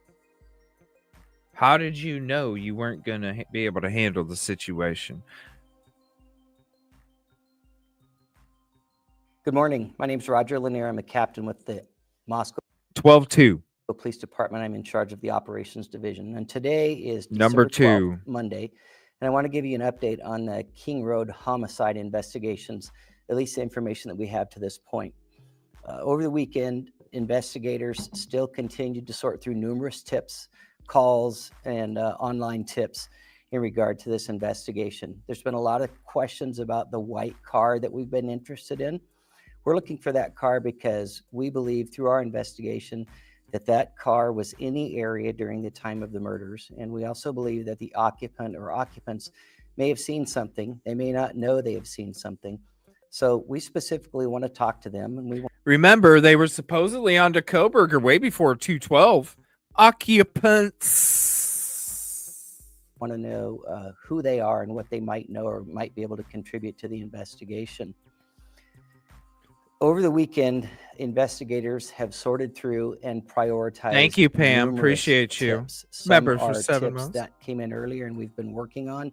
Other tips are new and are relevant. It's overwhelming sometimes with the amount of information that comes in on these tip lines. So yeah, our analysts have spent numerous hours sorting through and trying to come up with the most relevant tips first for the investigation. Just hours? You make it sound like it would take weeks. Just hours? It makes, you know what, Rosie? I think maybe they did miss the glove. I think so. I think they missed the glove. I don't think the glove was placed afterwards. I really do. I really do feel like they missed it. Hours. Not days, not weeks. Interesting. Investigators to follow up on. They have re-interviewed some of the folks we've interviewed earlier in this investigation to clarify information. Yeah, because they have no information to go off of. They did not have BK on their radar this whole month up through the morning the day before he was arrested. This is all your proof, people. Sometimes when new information comes forward, the people that we've spoken to beforehand may have new insight on that. So They don't have does nothing. often seem like we're backtracking, but we're really just trying to get the most important details and the best. It may seem like we don't have nothing, and you're harassing me, asking me questions again, when I already told you what I told you, Lanier. It's not my fault you don't have any leads and the tips ain't coming out. Do your job anyway. Quit harassing me. I bet you that's some of the conversations that was taken. Dude, I already answered these questions, right? Yeah. That's actually normal. Why are you asking me these questions again? Because we don't have nothing. Don't think we're backtracking. This is 12/12. It gets better. Best timeline that we can come up with. We have literally an army of analysts who have been sorting through videos that have been submitted through the FBI.gov Moscow upload site. Those videos are from all over town, gas stations, and specifically the area around King Road. Yeah, remember, all over town. Oh, you couldn't get a photo of the car through any of these cameras, could you? You had to use a stock photo. I wonder why. Oh, interesting. Been trying to use those videos to garner new information. As you can imagine, there's hours and hours and hours of video, so an army of analysts. A lot of time. Hours. I want to talk a minute about safety. There's been a lot of speculation about what is the safety to the public right now, or the Yeah, just like their first press conference, we're going to go ahead and open questions. Yes, should the public still be worried since there's nobody that you have as a suspect? No. Remain vigilant, stay strong, but we can say that the public is safe. How can you say that the public's safe when you don't have a suspect yet? We have to keep that close to the vest. But just trust us, it's safe. Okay. Basically, don't ask how we know, but we know and it's okay, and also good luck. These are your real rhinestone cowboy cops, ladies and gentlemen. The risk to the public. I'm right a now. rhinestone cowboy Like to add cop. that we should always be vigilant. Certainly we should be vigilant now, but we should make that a way of life for us. We should always be walking with our head up, sticking to lighted paths, and walking in groups if we can. And in addition, letting people know when you've arrived home if you have not made prior arrangements. Yeah, there's nothing different. Everything is the same. You're safe, but make sure you're in groups. Make sure you tell people when you're leaving and coming. This is such gaslighting. I would have bet. I'm surprised there wasn't protests. Seriously. I'm surprised there wasn't protests from these students about this BS. I'm just going to be honest with you. And honestly, him saying that should just be a way of life or whatever he said, it really does sound like he's saying just like be scared forever, just, these things happen. It's not, I mean, it really does sound like he was just trying to cover all the bases on what he should say. Yeah. It's so upsetting. Yeah. It's like, I know the sun is yellow and orange, okay? I know the sun is yellow and orange. It's going to be blue tomorrow. Tomorrow blue is going to be considered orange and yellow. So the sun will be blue tomorrow. I mean, it's like, dude, this is totally not making sense. That they didn't go around telling everybody when they're left and coming home and all this other stuff. Everything's safe. You know, just do the normal stuff. Tell everybody when you're leaving and going. Right. Just like normal. No, nobody did that. It's downplaying it. I would, like I said, I'm surprised there wasn't protests from these students, like holding these people accountable, because it was so obvious. Even the reporters that were reporting on it were like, "We've never seen it. We've never seen this before from law enforcement." Even the first day, when you had people outside of 1122 on the first day that the crime took place, and they were waiting to talk to cops and to get a statement, and they didn't even. They're sitting there going, "Sorry, guys, we haven't heard anything. This is very odd. This usually doesn't take place. I remember these other cases that we've covered here at this TV station, and we've had press conferences, and this is just something different. Something seems off." There was even TV station anchors literally getting mad on live TV because they weren't doing what it's ridiculous. It's just gaslighting like crazy. This is not an indication of a specific elevated risk, but something that we should be vigilant with just in our daily lives. I want to let everybody know that we are still 100% committed to solving this crime. There's a lot of information to sort through, and the information keeps coming in. And not all of the information is relevant, but you don't know if a tip is valid until you take the time to examine that tip. None of it's relevant. At 212, none of it, or 1212, none of it's relevant. Oh, these people. See how it relates to other. It's like inflated stocks.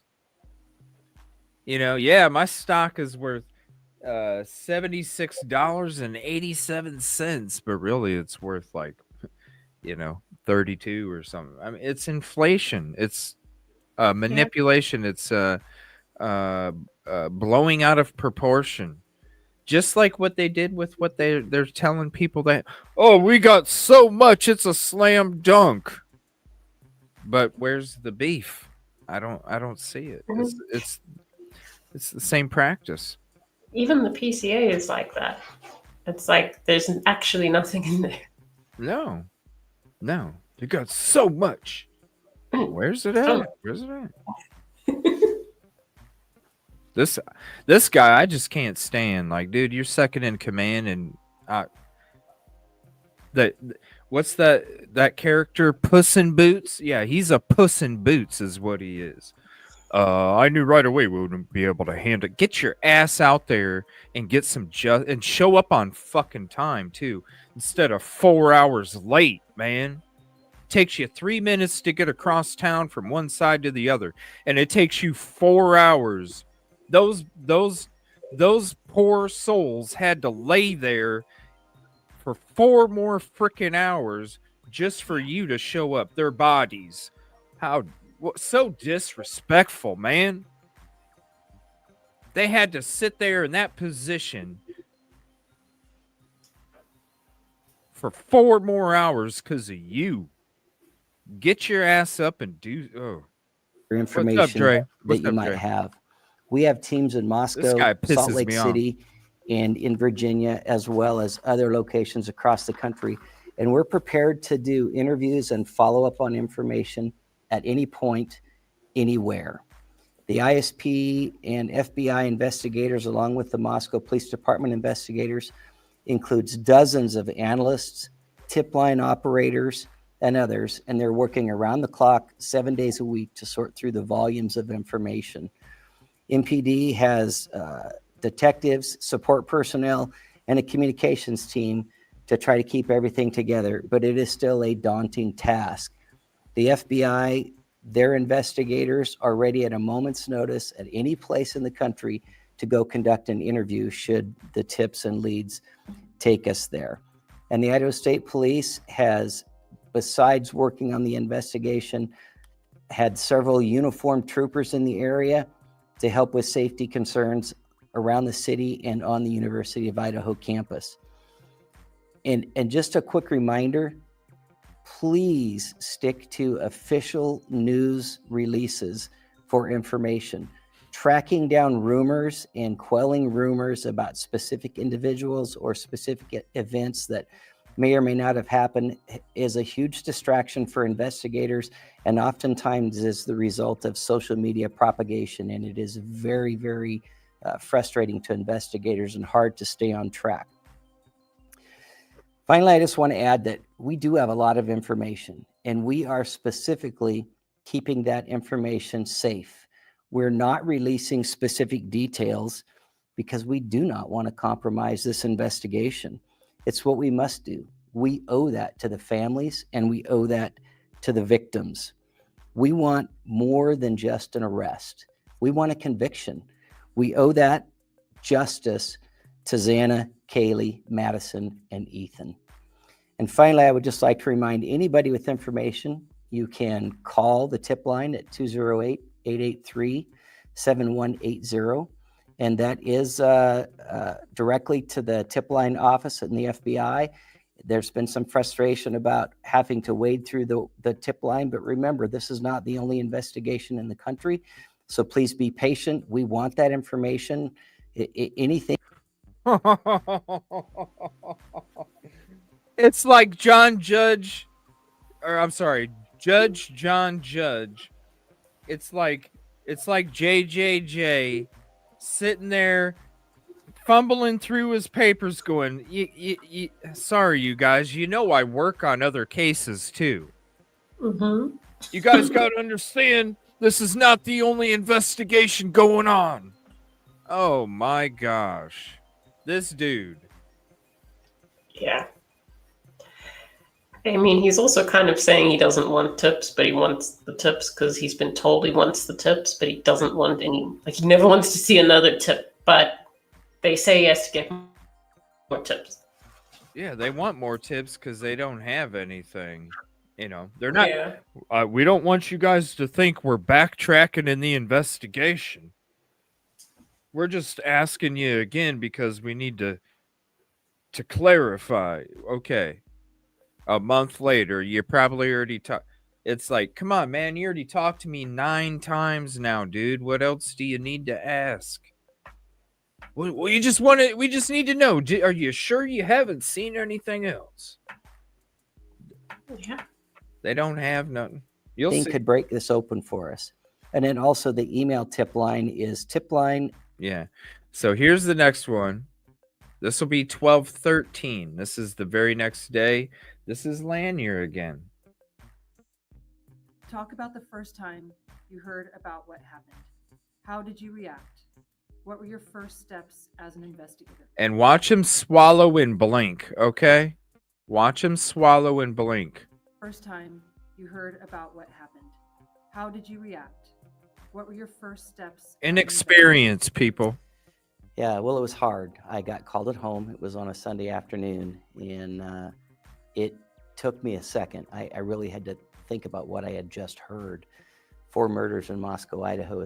Did he say in the morning? Whoa, hold on a minute. Did he say he got a call in the morning? No, this is where he tells you he knew when he got it, before he even got out. He knew that he couldn't handle it. Watch. But did he say he got a call in the morning? As an investigator.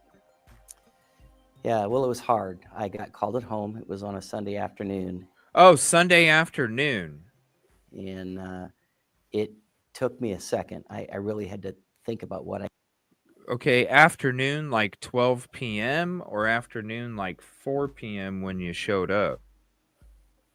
12 p.m. when the 911 call came in, or 4 p.m. when you showed up? 4 hours. I just heard 4 murders in Moscow, Idaho is so out of character. And at the time, they were fairly certain it was college students, and it was near the campus, and that area is kind of a campus community. So once I got over the initial shock, I knew that I was coming to the station. So I drove in, and everybody just kind of fell into a role. That was all hands on deck moment. Sunday afternoon, it became fairly apparent when... That's not how you should handle. You should have the most experienced people in their specific training Yeah. doing those occupations. It's not all hands on deck. We're going to grab everybody we can and you go do this and you go do that. But I've never done it before, so I don't give a shit. You're the only one. Yeah, you get the gloves. Right. Right. Sunday afternoon. Yeah. It became fairly apparent when I got to the scene that we were. Oh, yeah, you're right, Rosie. You're right.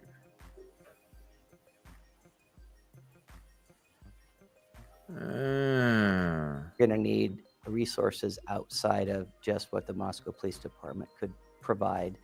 And we have a very, very good working relationship with the Idaho State Police. See, listen, we were going to need resources Sunday afternoon. It became fairly apparent when I got to the scene that it became fairly apparent when I got to the scene. We were going to need resources outside of just what the Moscow Police Department could provide. And we have a very, very good working relationship with the Idaho State Police. We knew what their capabilities were, and so that was the first call that we made to have their investigative team come up and help us. Holy shit, he looks like he's on some gummies. Look at how bloodshot his eyes are. Yeah. Dude. They be hitting the gummy, man. Well, I mean, literally, Floyd's is like conveniently close. Yeah. 30 feet away from the border. I mean, I'm sure a lot of people from Moscow go next. It's hey, Mom, can I go to Walmart? Yeah, go ahead, honey. Okay, and then I'm going to drive an extra 30 seconds to Floyd's. Yeah, okay. Process the scene. The scene wasn't chaos, the neighborhood, but it was very, very somber. Like I said, that is a community of college students that live over there. Many of them, through word of mouth, knew what had happened. They were standing outside. There was a lot of crying. There were friends trying to find out who exactly was inside the house. Some family members that arrived on scene. It was incredibly hard for the community, but it was also really, really hard on our officers, some of whom were very young, and that was the first real major crime scene that they had encountered. So emotionally, it was a very, very draining day. And that's probably why they had a lot of their officers not available, because you have to treat mental health very seriously. And when you have officers that are showing up that probably never even seen a photo book of this shit, yeah, if it's affecting you that bad, then you probably never seen it before, or you just weren't paying attention in class. I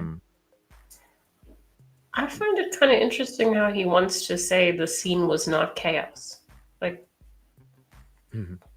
that's a weird thing to just say, especially when what you continue to describe is a little bit chaotic, with people showing up and lots of crying and family members and inexperienced people. That does sound to me like chaos. And also, nobody really asked, like, was the scene chaos? Yeah. Oh, damn, that's a clip-on tie, too. That's the same one. Yeah, they share it. They do. Oh, my God. They do. It's in the media room. Look at it. They do. Except he wears a pin. Or they're just the same clip-on tie that has this, because they all would have the same fold, I bet. Yeah. Skinny on the right, fat on the left. Yeah, that's what it is. It's another clip-on. They must have a locker full of those or something. They put their gun in their locker with their ties. That's what they do. The tie and the gun. Get her tomorrow. Like in a movie, when a police officer gets let go, they say, "Give me your weapon and your badge." There, it's like, give me your gun, your holster, and your clip-on now. There you go. Yeah. Your gun, holster, and clip-on, and your badge. Don't forget your badge. Yeah. That one. No, maybe that one you can keep. Yeah. But hand over the badge. You don't dare walk out with that clip-on. Or that's coming. Yeah, that's coming out of your last check. Yeah, well, they have to pay to like dry clean it, or I don't know. Yeah, dust that's it coming off. out of your last check. Or no, that's when you first start working there. That's what they deduct from your first check as your clip-on your clip-on tie fee. They got to deduct that from your first paycheck. Completely understand. Yes. Okay. Now remember, you'll have $45 coming out of that first check. Don't forget. And if you lose it, you got to pay another 45. Don't lose it. Oh no. But resources came, and then the first about 3 days was just an adjustment, trying to get resources in place and then get a system that worked for everybody. The FBI got involved almost immediately. And the FBI, the Idaho State Police, and the Moscow Police Department all have a little bit different way of doing things. And that's okay, but when you're working collectively, you have to put a system in place that starts information flowing and you can handle it in a logical manner. So fortunately, the FBI has some experience in those areas, and they were very, very good at helping us set up their virtual command post. And then once everything was in place, it became a very, very systematic method of processing the information that was coming in. Can you sum up the last month in terms of the investigation? Yeah, a lot of emotional for sure. highs and lows, but an incredible amount of teamwork. The general public doesn't have any idea the scope of this investigation, the number of people that are involved, not just here in Moscow, but investigative and interview teams in the northern part of Idaho, the southern part of Idaho. Okay, anyway, he just likes to ramble. And yeah, they were overwhelmed, criminal med. All they were used to doing was noise complaints and underage alcohol busts. That's it. On social media play in the investigation? Yeah, that has. Oh yeah, here's social media. Just listen to us, even though we don't put out information. What role has speculation, rumors, and the conversations on social media play in the investigation? Yeah, that has been by far the most frustrating part of this. We've always closely guarded the information that we've discovered at the scene and our investigative information, because we want to protect the integrity of this investigation. And just look at social media and the rumors that fly out there. A small piece of information that has speculation added to it just takes its own life on the internet and starts rumors. And then we find ourselves not only tracking those rumors down and trying to quell them, but also we see our tips that come in are geared more toward the rumor, not the facts that have been put out. And the really unfortunate part of it is the effect that it's had on the victims' families, on the college students and friends of the victims, some of whom have had death threats and constant harassment by various media outlets. So it's been devastating in some ways. In many ways, it just re-victimizes folks who have already suffered this terrible trauma. What is next for this investigation? Well, this investigation is not cold. We get tips every day that are viable. We get dozens and dozens of tips. We sort through them, we prioritize them, and for sure, some of them are not good tips. They're not even relevant to the case. But every single day, we get a good amount of viable tips, and those tips help us do everything from clear people who maybe there was some speculation about, to further some of the theories that we're working on. So the next is just to continue on what we're doing, eliminate the information that we know is not going to be relevant to the investigation, and take all the new information. And eventually, and we see this coming, eventually we're going to narrow in on exactly what happened and who did it. Take us back. I don't know if I can. I think I'm gonna skip Lanier. He is so boring, and he was a puss in boots. This is December 15th. Here we go.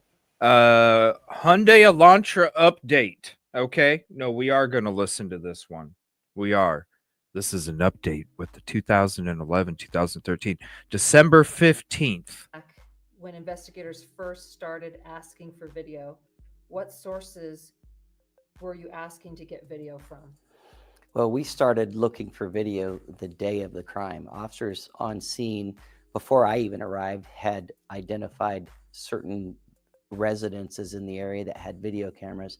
We know just from past experience that security cameras, doorbell cameras, and the like are very, very commonplace now. And that's a part of our standard procedures to start looking for a possible video source in and around crime scenes. So we started the day of the crime. And then that expanded as we got more investigators to the area for assistance, and we started putting together teams. And one of our team's sole job was to go through the King Road area, associated neighborhoods, and eventually the main thoroughfares in the city of Moscow, trying to identify videos, video cameras, etc., and then contact those business owners, contact those residents, and ask for copies of that video. And initially, there was a particular area outlined as where the priority was for asking for video. Why was that area selected? Well, that area was selected because essentially it surrounds the King Road area, and we know that people typically have to travel to and from. We weren't trying to pigeonhole our investigation into the suspect lives in the area. We wanted to make sure that we covered all the bases. And so as we began to gather more information, we began to expand our search area. You may recall from the second press conference that we specifically put out a plea to the public for any video in the King Road area, and then we gave a defined area, and we put that area on our website as well, asking residents, hey, if you have video or if your neighbor has video, let us know so we can get a copy of that. We understand that video has a finite life, and sometimes systems will start recording over themselves. So we started that process very, very early in the investigation. Why ask the public for additional help with this white car? Well, through our tips, through our leads, some of the evidence that came in, we start to identify patterns. And like we said earlier, we are confident that the occupant or occupants of that vehicle have information that's critical to this investigation.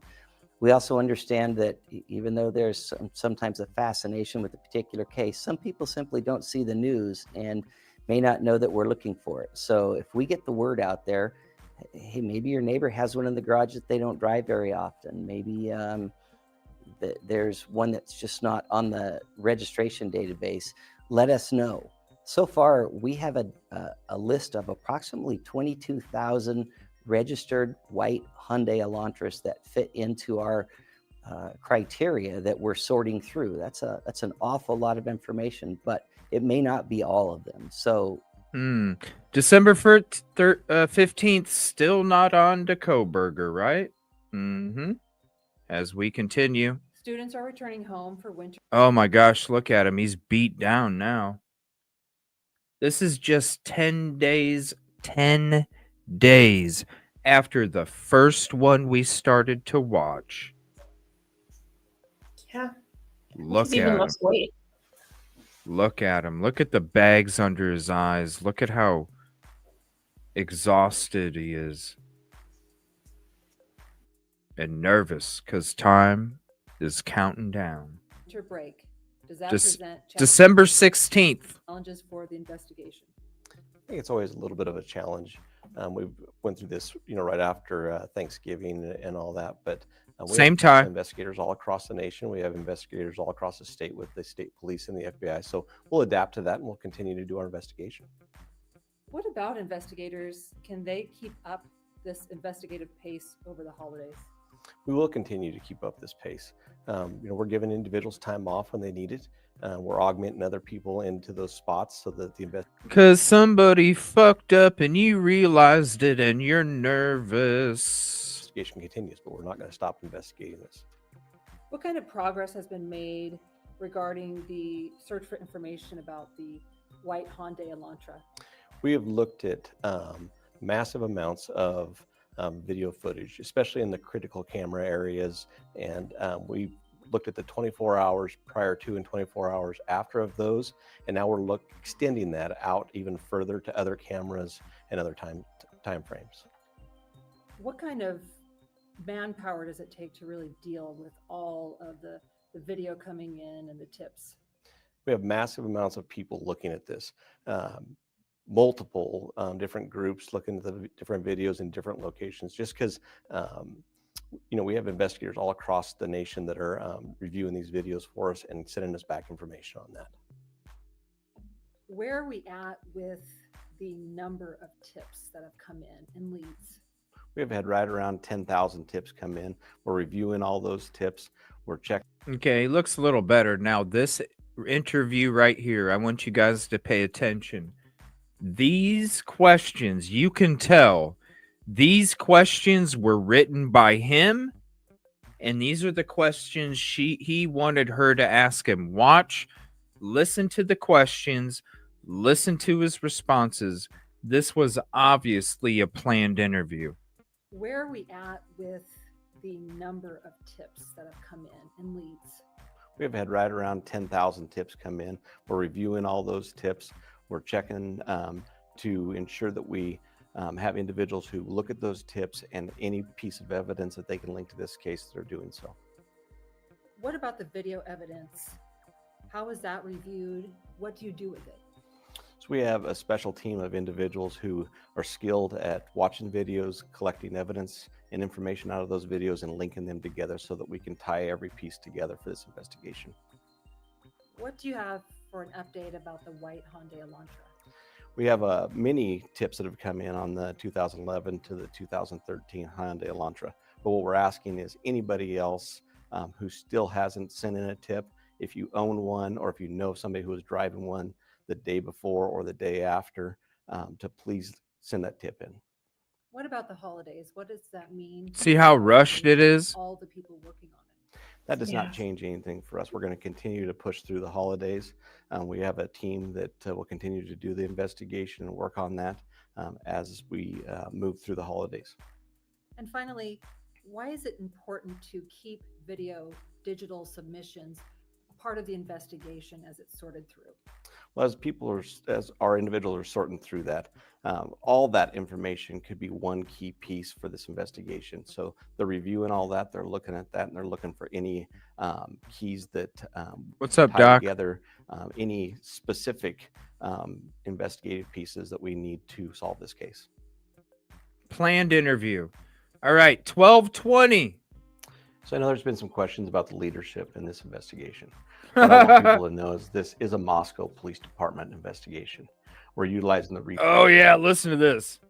Some people want to question our investigation and our efforts and our effectiveness. Let me tell you right now, this is our investigation. This is our investigation. So I know there's been some questions about the leadership in this investigation. What I want people to know is this is a Moscow Police Department investigation. We're utilizing the resources of the FBI and state police, but we pick the investigators. My command team oversees this. We have 94 years of experience between us. 90. We're going to continue to work this case. We're going to continue to work it to the completion. We have a lot of resources. No problem, Doc. But we still ask for your help. We ask for any tips that you might have, anything that you might be able to give us. We're going to take a look at those. But be assured that this investigation is the Moscow Police Department's, and I am the chief, and we're going to follow through with this. And just know that from the very beginning of this, we've been a unified group, and we make decisions together. But those ultimately, I stand behind at the end. I'd like to update you on our tips so far.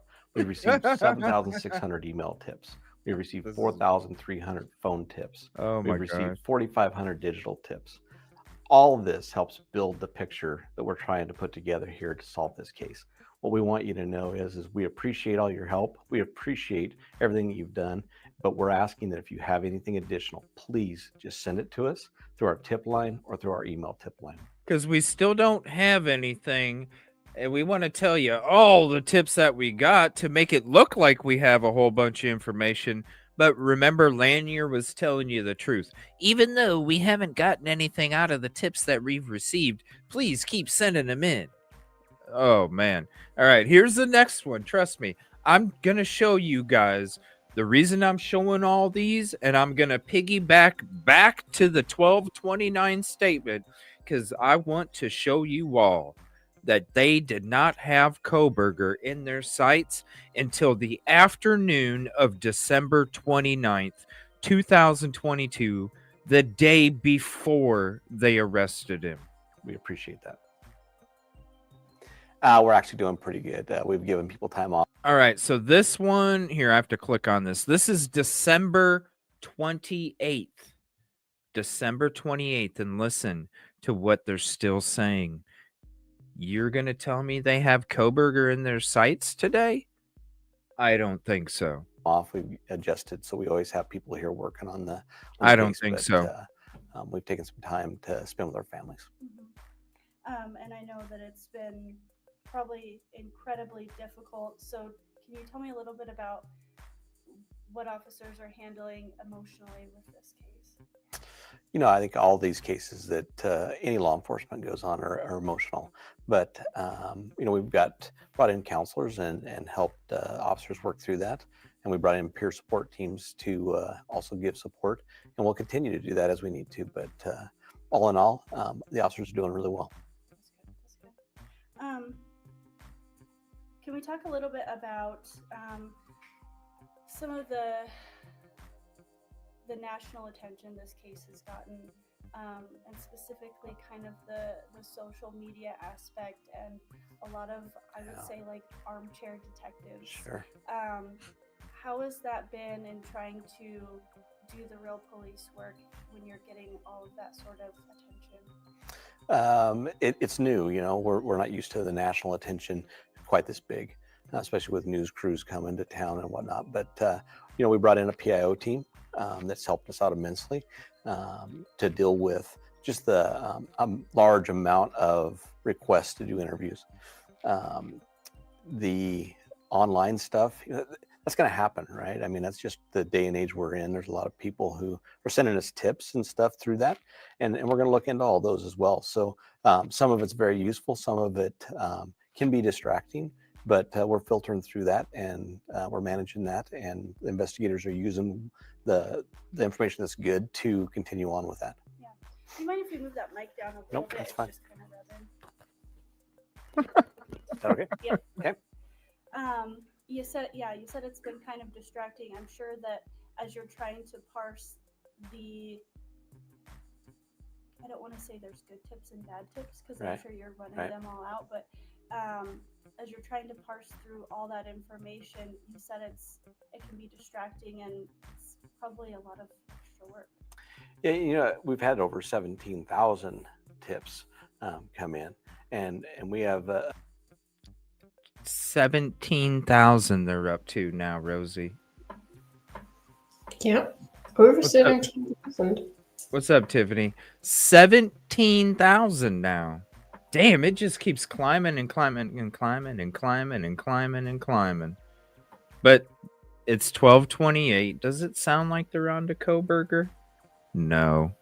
a team across the nation that's looking at those Because they're not. Because we got 2 more statements to go through.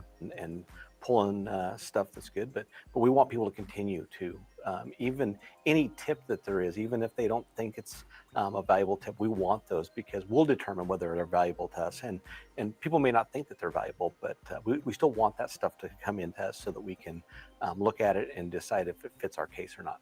Yeah, and I know a lot of Hear that? Decide if it fits our case or not. Even any tip that there is, even if they don't think it's a valuable tip, we want those because we'll determine whether they're valuable to us. And people may not think that they're valuable, but we still want that stuff to come in to us so that we can look at it and decide if it fits our case or not. Yeah, if it fits. It's very poor choice of wording, right?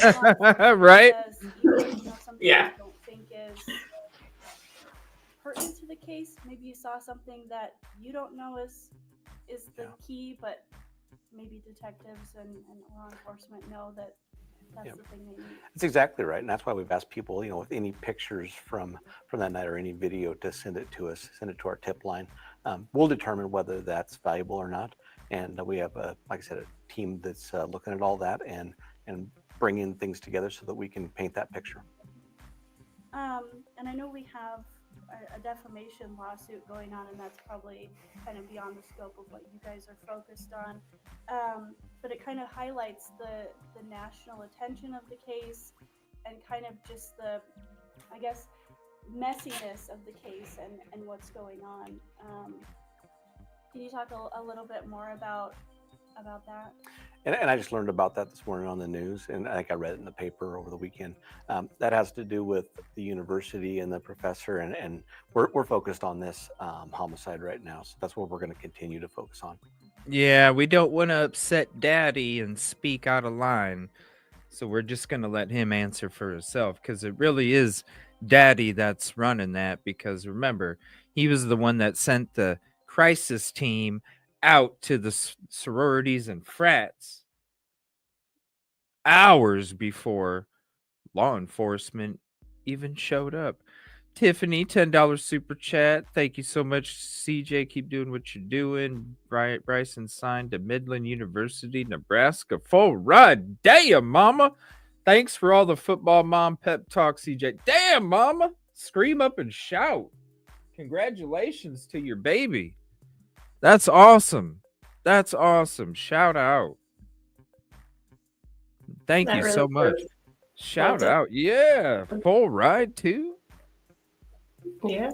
You know what we say to that? We say, "Some bitch." That's what we say. Hell yeah, mama. Some bitch. Yeah. How do you stay focused on Thank you, Tiffany. facts of the case with all of that extra stuff going on? Well, I think it's part of what we do. It's, we're trained to investigate things, and we're fact finders. That's what an investigation does. It puts all the pieces together so that we can paint the picture. So It's that 12:28. when an arrest is made and it goes to trial, that we can lay that all out for a jury to be able to see the facts and see how we got from point A to point B. Not even on BK yet. This is so The sad. property owners of that unit that the students were in, have you spoken with them? Are they cooperating with law enforcement? We have spoken with them, and they are cooperating. Yeah, with all the different As we're statements that they thinking made that about contradict September each other coming too. to an end and students coming back, do you have a message for those students who are returning? I think I stated in an earlier interview, we want the students to come back. Yeah, We're it's gonna safe. Do everything we can to provide a safe environment, but that really is a family decision. That's a decision that those students and the families need to make. But we're Oh, gonna do everything congrats, in our criminal. power to continue to provide safety. Congrats, criminal. I'm just gonna change my shot here a little bit. And as I do that, I'll ask you, are there still patrols? Are there still extra patrols around the university? And how long are those going to be in place if so? So we always have patrols going on campus. It's an area that our patrol team, first of all, is up there, as well as some campus officers. But Yeah, because they have an underage drinking program where the chances they have of busting somebody for drinking underage is 2 out of 3. That's pretty good statistics. That means you always win. It means you always win. When you're getting 2 out of 3, you're always winning. I do believe there's going to be some additional state troopers in the area after the break and stuff. And as well, we've reached out to Lake Tahoe County to provide some extra patrols, just so that people were more seen and they can, feel a little bit more comfortable, hopefully. And I know that you said you've gotten about 17,000 tips. Have those helped lead the case in a new direction? Have they helped kind of divert where you guys are looking? So like I said, we're taking the facts that we know, we're taking all tips that we know, and we're putting those pieces of the puzzle together and painting that picture. And as we continue to investigate, we'll update as soon as we can, but we're moving forward on this investigation, and we're not going to stop until we get a conclusion. That is very I know rehearsed. you Yeah. It is. can't give us everything. It's Um, the Yeah. same. do you have It's any- just like the press conferences say the same thing over and over and Yeah. over and over. Just add the new update to the tip numbers. That's it. Mhm. That's it. evidence that can prove the case when and if you do find a suspect? When Like I and said, that's if. part of the investigation, and I know people are frustrated with us holding that so tight.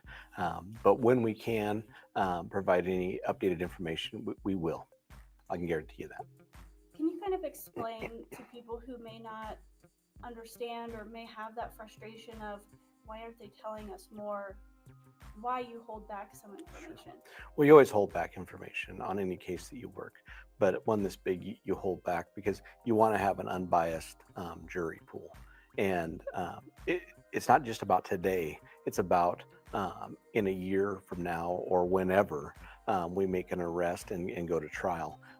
We want to have that pool of people who can look at the case and not have all the facts to that to make the decision to find this person guilty.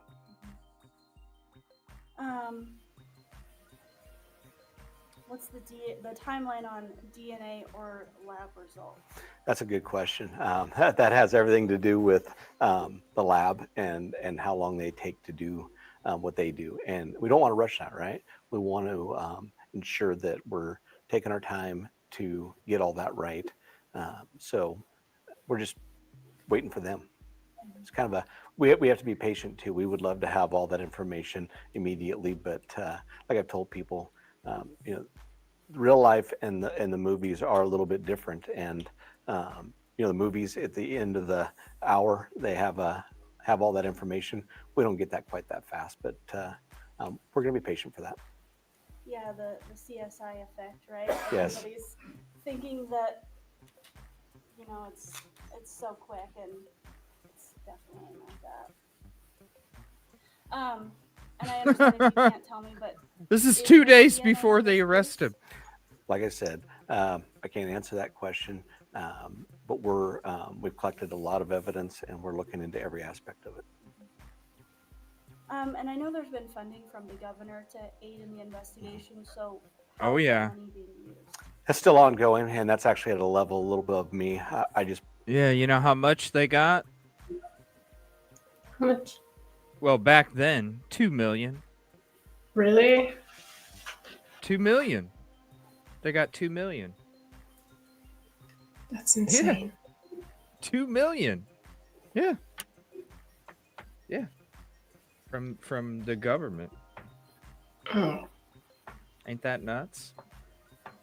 it is. And this is what they did with it. Yeah. Still no suspects. Still looking for 2011 to 2013. And it's 2 days before you're arresting him. They were on the Koberger from November. No, they weren't. Not until the afternoon the day before. present the numbers to our city supervisor and to the mayor, and then they work with the governor to determine that. So, and I'm still familiarizing myself with all of the aspects of this, but when did that funding come in? So that was probably 3 weeks ago, 4 weeks ago, maybe even, when I think Colonel Wills announced that there'd be some money made available. So we're just working through the processes of, you know, where it goes and how it's used. Has this case changed any policies within the Moscow Police Department, or changed the way that you go about investigating? It is not. We've always been very quick to secure scenes. We've always been very quick to call in ISP, and we've always been very quick to call in our federal partners, FBI, ATF, depending on the type of the case, of who we need the specialty from. So I know there's a lot of confusion out there that we're a small department, but we do utilize our resources and we utilize them very well. What about with getting information out to people and the media? I know there was some criticism at the beginning about how quickly information was coming out, and the idea that there was not an ongoing threat to the public, and then people were concerned that there was not a suspect under arrest and Right. and that. So I take responsibility for information not getting out as fast as possible. I probably should have been much quicker on that, but in the beginning of these, we're a small department, so What everybody's information? working on this case, and to me to be included. But we realized pretty quickly that we needed to get information out. That's why we called in the PIO team. And they've helped us get information, and I think we've been much better at that since that time. Some of the information early on, you don't, like I said, you don't release a ton. I wish I would have had a press conference earlier, but like I said, I take responsibility for that. Yeah, they waited 3 days to have their first press conference. I remember. 3 days. And didn't tell you anything either. They just said you were safe. Probably another one of those that might be hard to answer, but when will the department release the 911 call, or can we expect that to be publicly released? I think it'll be released when prosecution believes that we can release that. That may be a trial, that may be before then. But some of that, we make a decision as a team of investigators and administration, as well as our prosecutor's office. So we want to make sure that we hold that until it's no longer, not that it's not needed, but it's okay for the case. Mm-hmm. Is there something specific on the call that you believe could lead to an arrest? Like I said, I can't discuss that.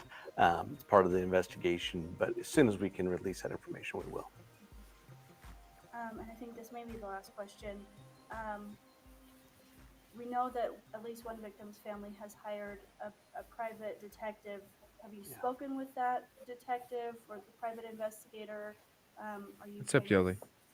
in contact with that family?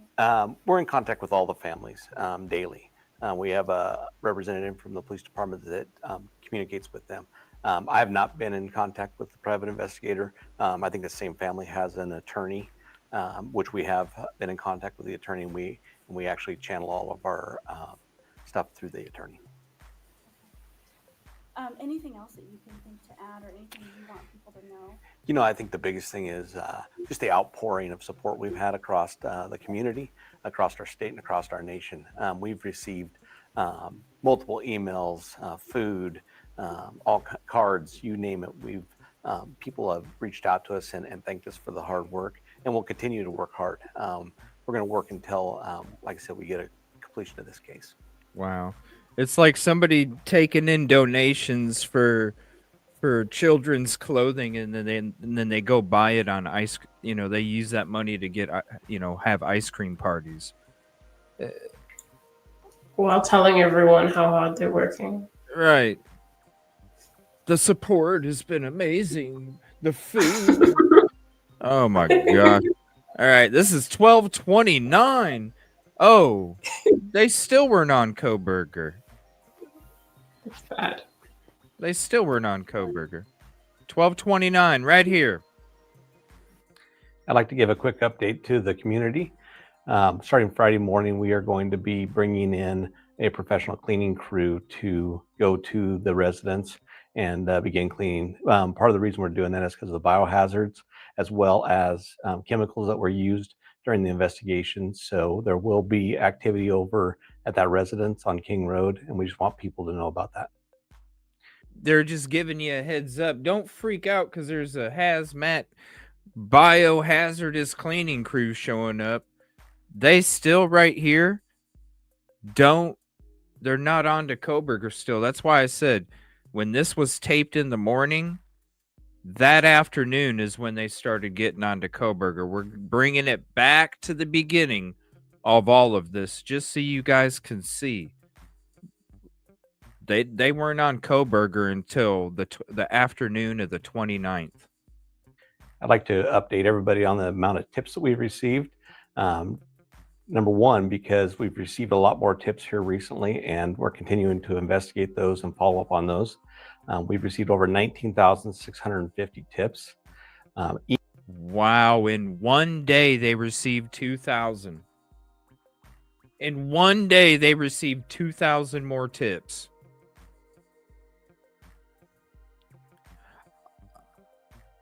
I wonder how many times those were actually inflated as well. That's the number of tips. Yeah, they went from 17,000 to 9,500 in one day. Yeah. It doesn't listen. You can have a handful of twos. It don't matter if I got a handful of aces. Just because you got a handful of twos don't mean shit. We got a 19,500 twos. Okay, good for you. Email wise, 9,025 of those have come in.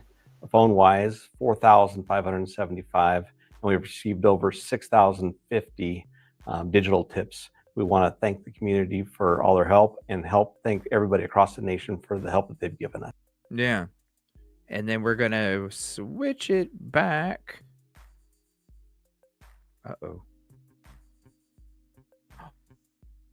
Oh, no. Did I get... Hold on.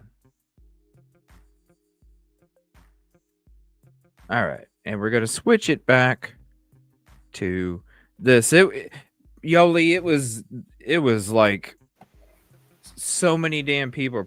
The nation is what they say.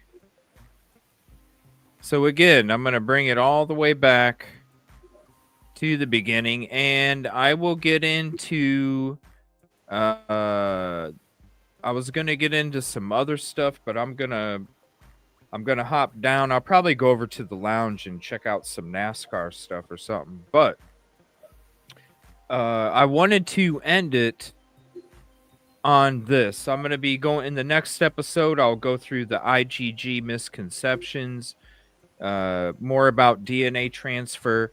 I'm going to share the links with you in this episode if you want to check them out today. Otherwise, I'll be covering them and a lot more stuff in the next episode. But I wanted to bring it back to this. December 29th, 2022, Moscow PD press release, and it says right here, progress continues to locate the white 2011 to 2013 Hyundai Elantra, believed to be in the immediate area of the King Road residence during the early morning hours of November 13th. Investigators believe occupants, plural, may have critical information to share about this case. If you know of or own a vehicle matching this description, or know of anyone who may have been driving this specific vehicle on the days preceding or the day of the unaliving, please forward the information to the tip line. Why? If it's the day before you're going to arrest Koberger, do you even write this paragraph? You do not. That's why I'm telling you that Moscow PD was not on to Koberger until the afternoon of December 29th, 2022. Period. And nobody's going to tell me any different. That is terrifying. There's going to be a lot of people telling you different. They were on to him in late November. They were on to him in early December. They were on to him in middle December. BS, BS, BS, BS, BS, BS, BS. I just showed it all to you. December 29th, afternoon. That's why everything was rushed. That's why I've been telling you from the beginning. They just took the tip, and that was it, because literally that's all they did.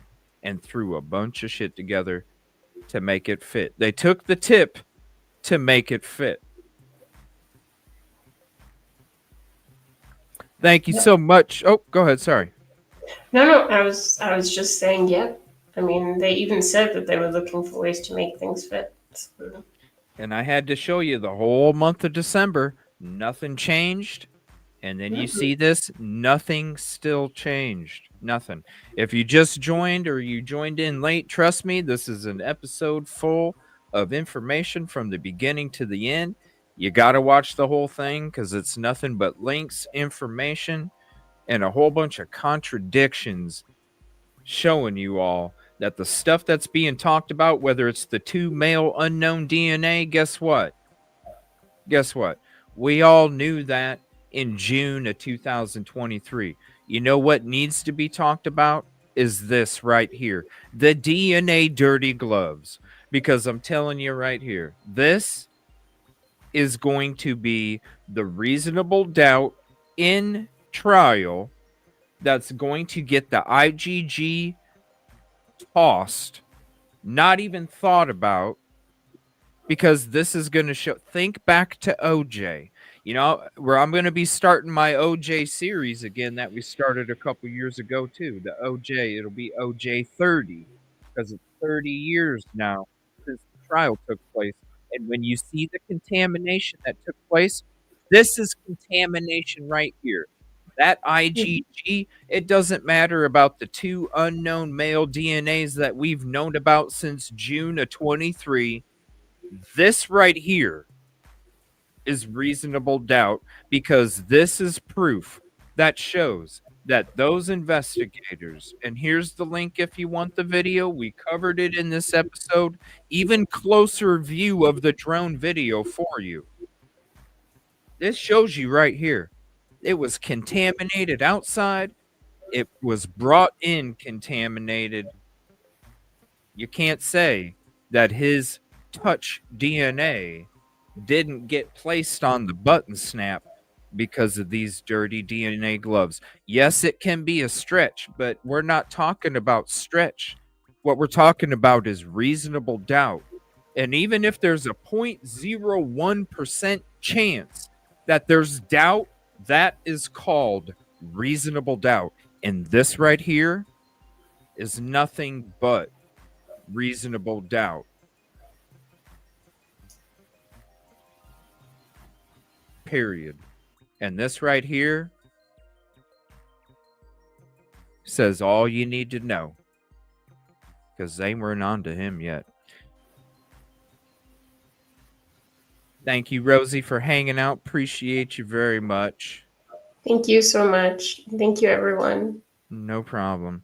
I'm not sure if I'm going to be doing a show later tonight or not. I'm going to go hang out at the lounge, do some NASCAR stuff in a little bit. Depending on how I feel like I can do one, but later on, I don't know. We'll see. I might be kind of pooped out because I do it.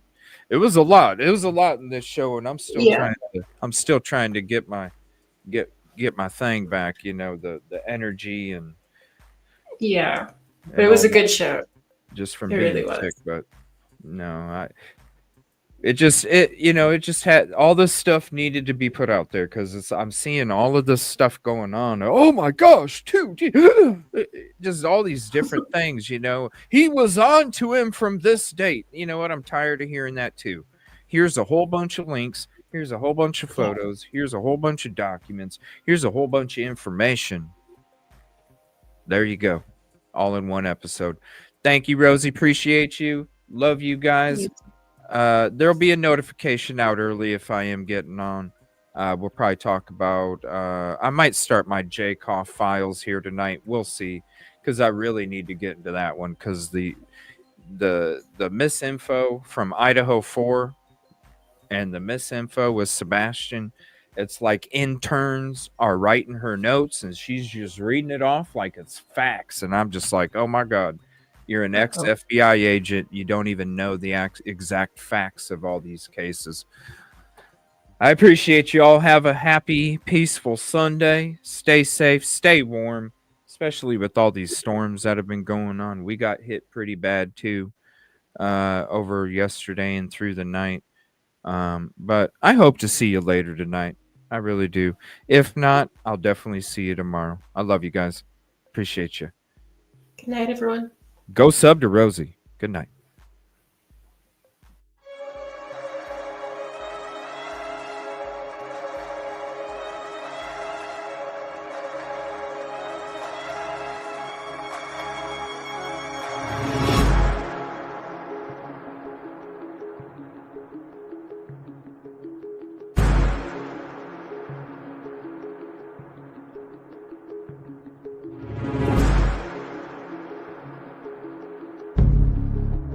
2-2, you guys are okay over there?